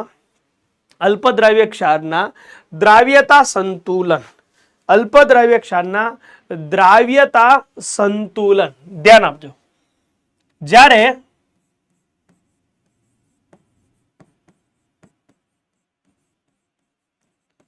1 લીટર સંતૃપ્ત દ્રાવણ કોને કહેવાય? કે જેમાં વધારે દ્રાવ્ય નહીં થાય, રહેલ દ્રાવ્યના પ્રમાણને તેની દ્રાવ્યતા કહે છે. દ્રાવ્યના પ્રમાણને શું કહેશું? દ્રાવ્યતા. ક્યારે? જ્યારે તમારી પાસે કોઈ સંતૃપ્ત દ્રાવણ હોય. કયું દ્રાવણ હોય ભાઈ? સંતૃપ્ત દ્રાવણ હોય ત્યારે એમાં રહેલા દ્રાવ્યને આપણે એની દ્રાવ્યતા કહેવામાં આવે છે. મહત્તમ પ્રમાણ, હે ને? દ્રાવ્ય થયેલ મહત્તમ પ્રમાણ. સંતૃપ્ત દ્રાવણ તો જ બન્યું હશે, સંતૃપ્ત દ્રાવણ તો જ બન્યું હશે. તો દ્રાવ્યના મહત્તમ પ્રમાણ લખી દો.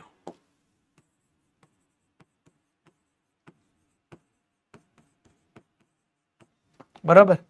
માની લો કે મારી પાસે કોઈ એ બી ક્ષાર છે. આ જે છે તે આમાં આયનીકરણ માની લો પામે છે. તો હું સંતુલન અચળાંક શું મૂકી દઈશ? K is equal to A plus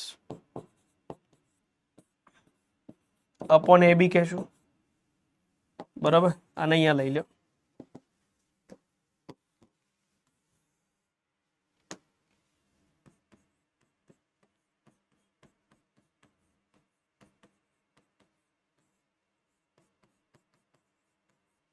દ્રાવ્ય તો થયેલા જે આયનો છે એને રાખીશું અને આને આ તરફ લઈ લઈએ.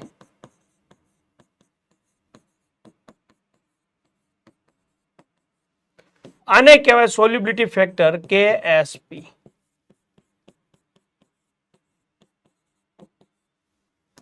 માં તમને ખબર છે, માની લો t બરાબર 0 એ હું કઈક આની સાંદ્રતા લઉં, આ નથી, અને t બરાબર t સમયે આને આલ્ફા કહી દઈએ તો આ 1 માઇનસ આલ્ફા થાય. અહીંયા ખાલી આલ્ફાની જગ્યાએ આપણે સાંદ્રતા માટે સોલ્યુબિલિટી માટે S લખીએ છીએ, 1 માઇનસ S. એ આપણે જોવાનું નથી, તમારે સીધું આ જ જોવાનું છે.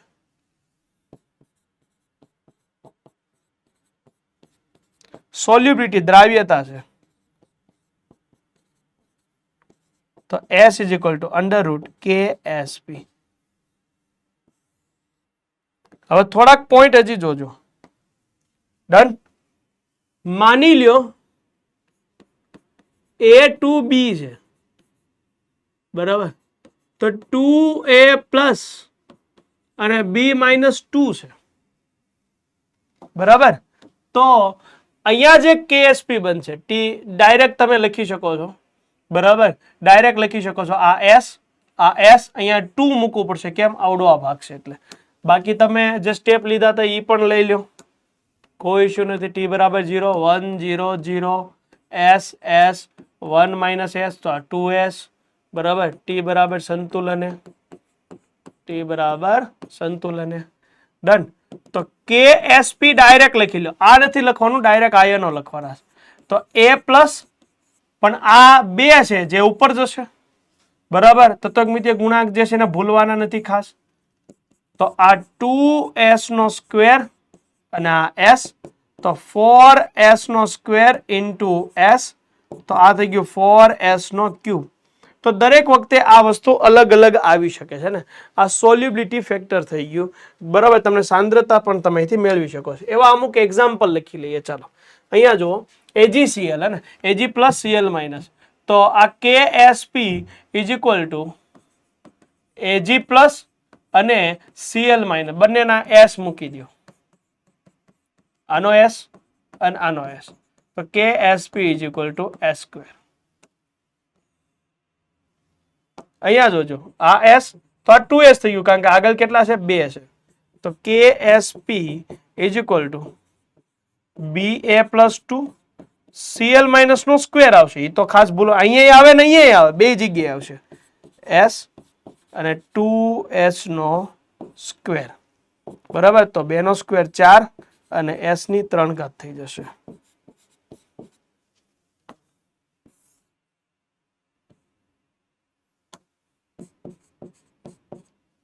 ડન. LCl3, તો આ s અને આ થઈ ગયું 3s. KSP L plus 3, Cl minus ની 3 ઘાત, આ s 3s ની 3 ઘાત, બરાબર. 3 નો ઘન, 3 તેરી 9, 9 તેરી 27, 27 s ની 4 ઘાત. ડન. L2SO4 થ્રાઇઝ, તો આ 2s છે અને આ 3s છે. તો KSP is equal two L plus 3 ની 2 ઘાત, SO4 માઇનસ 2 ની 3 ઘાત. ડન. તો આ થઈ ગયું 2s નો સ્ક્વેર, 3s નો ક્યુબ. તો આ થઈ ગયું 4s નો સ્ક્વેર અને 3 નો ઘન 27s નો ક્યુબ, બરાબર.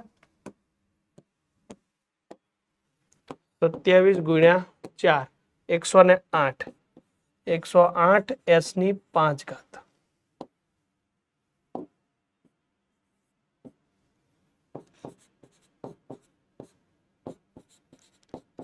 અહીંયા જે ચેપ્ટર તમારું છે એ થિયરીનો પોર્શન પૂરો થાય.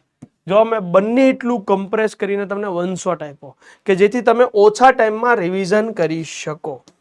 ડન. ઓછા ટાઈમમાં તમે શું કરી શકો? રિવિઝન કરી શકો.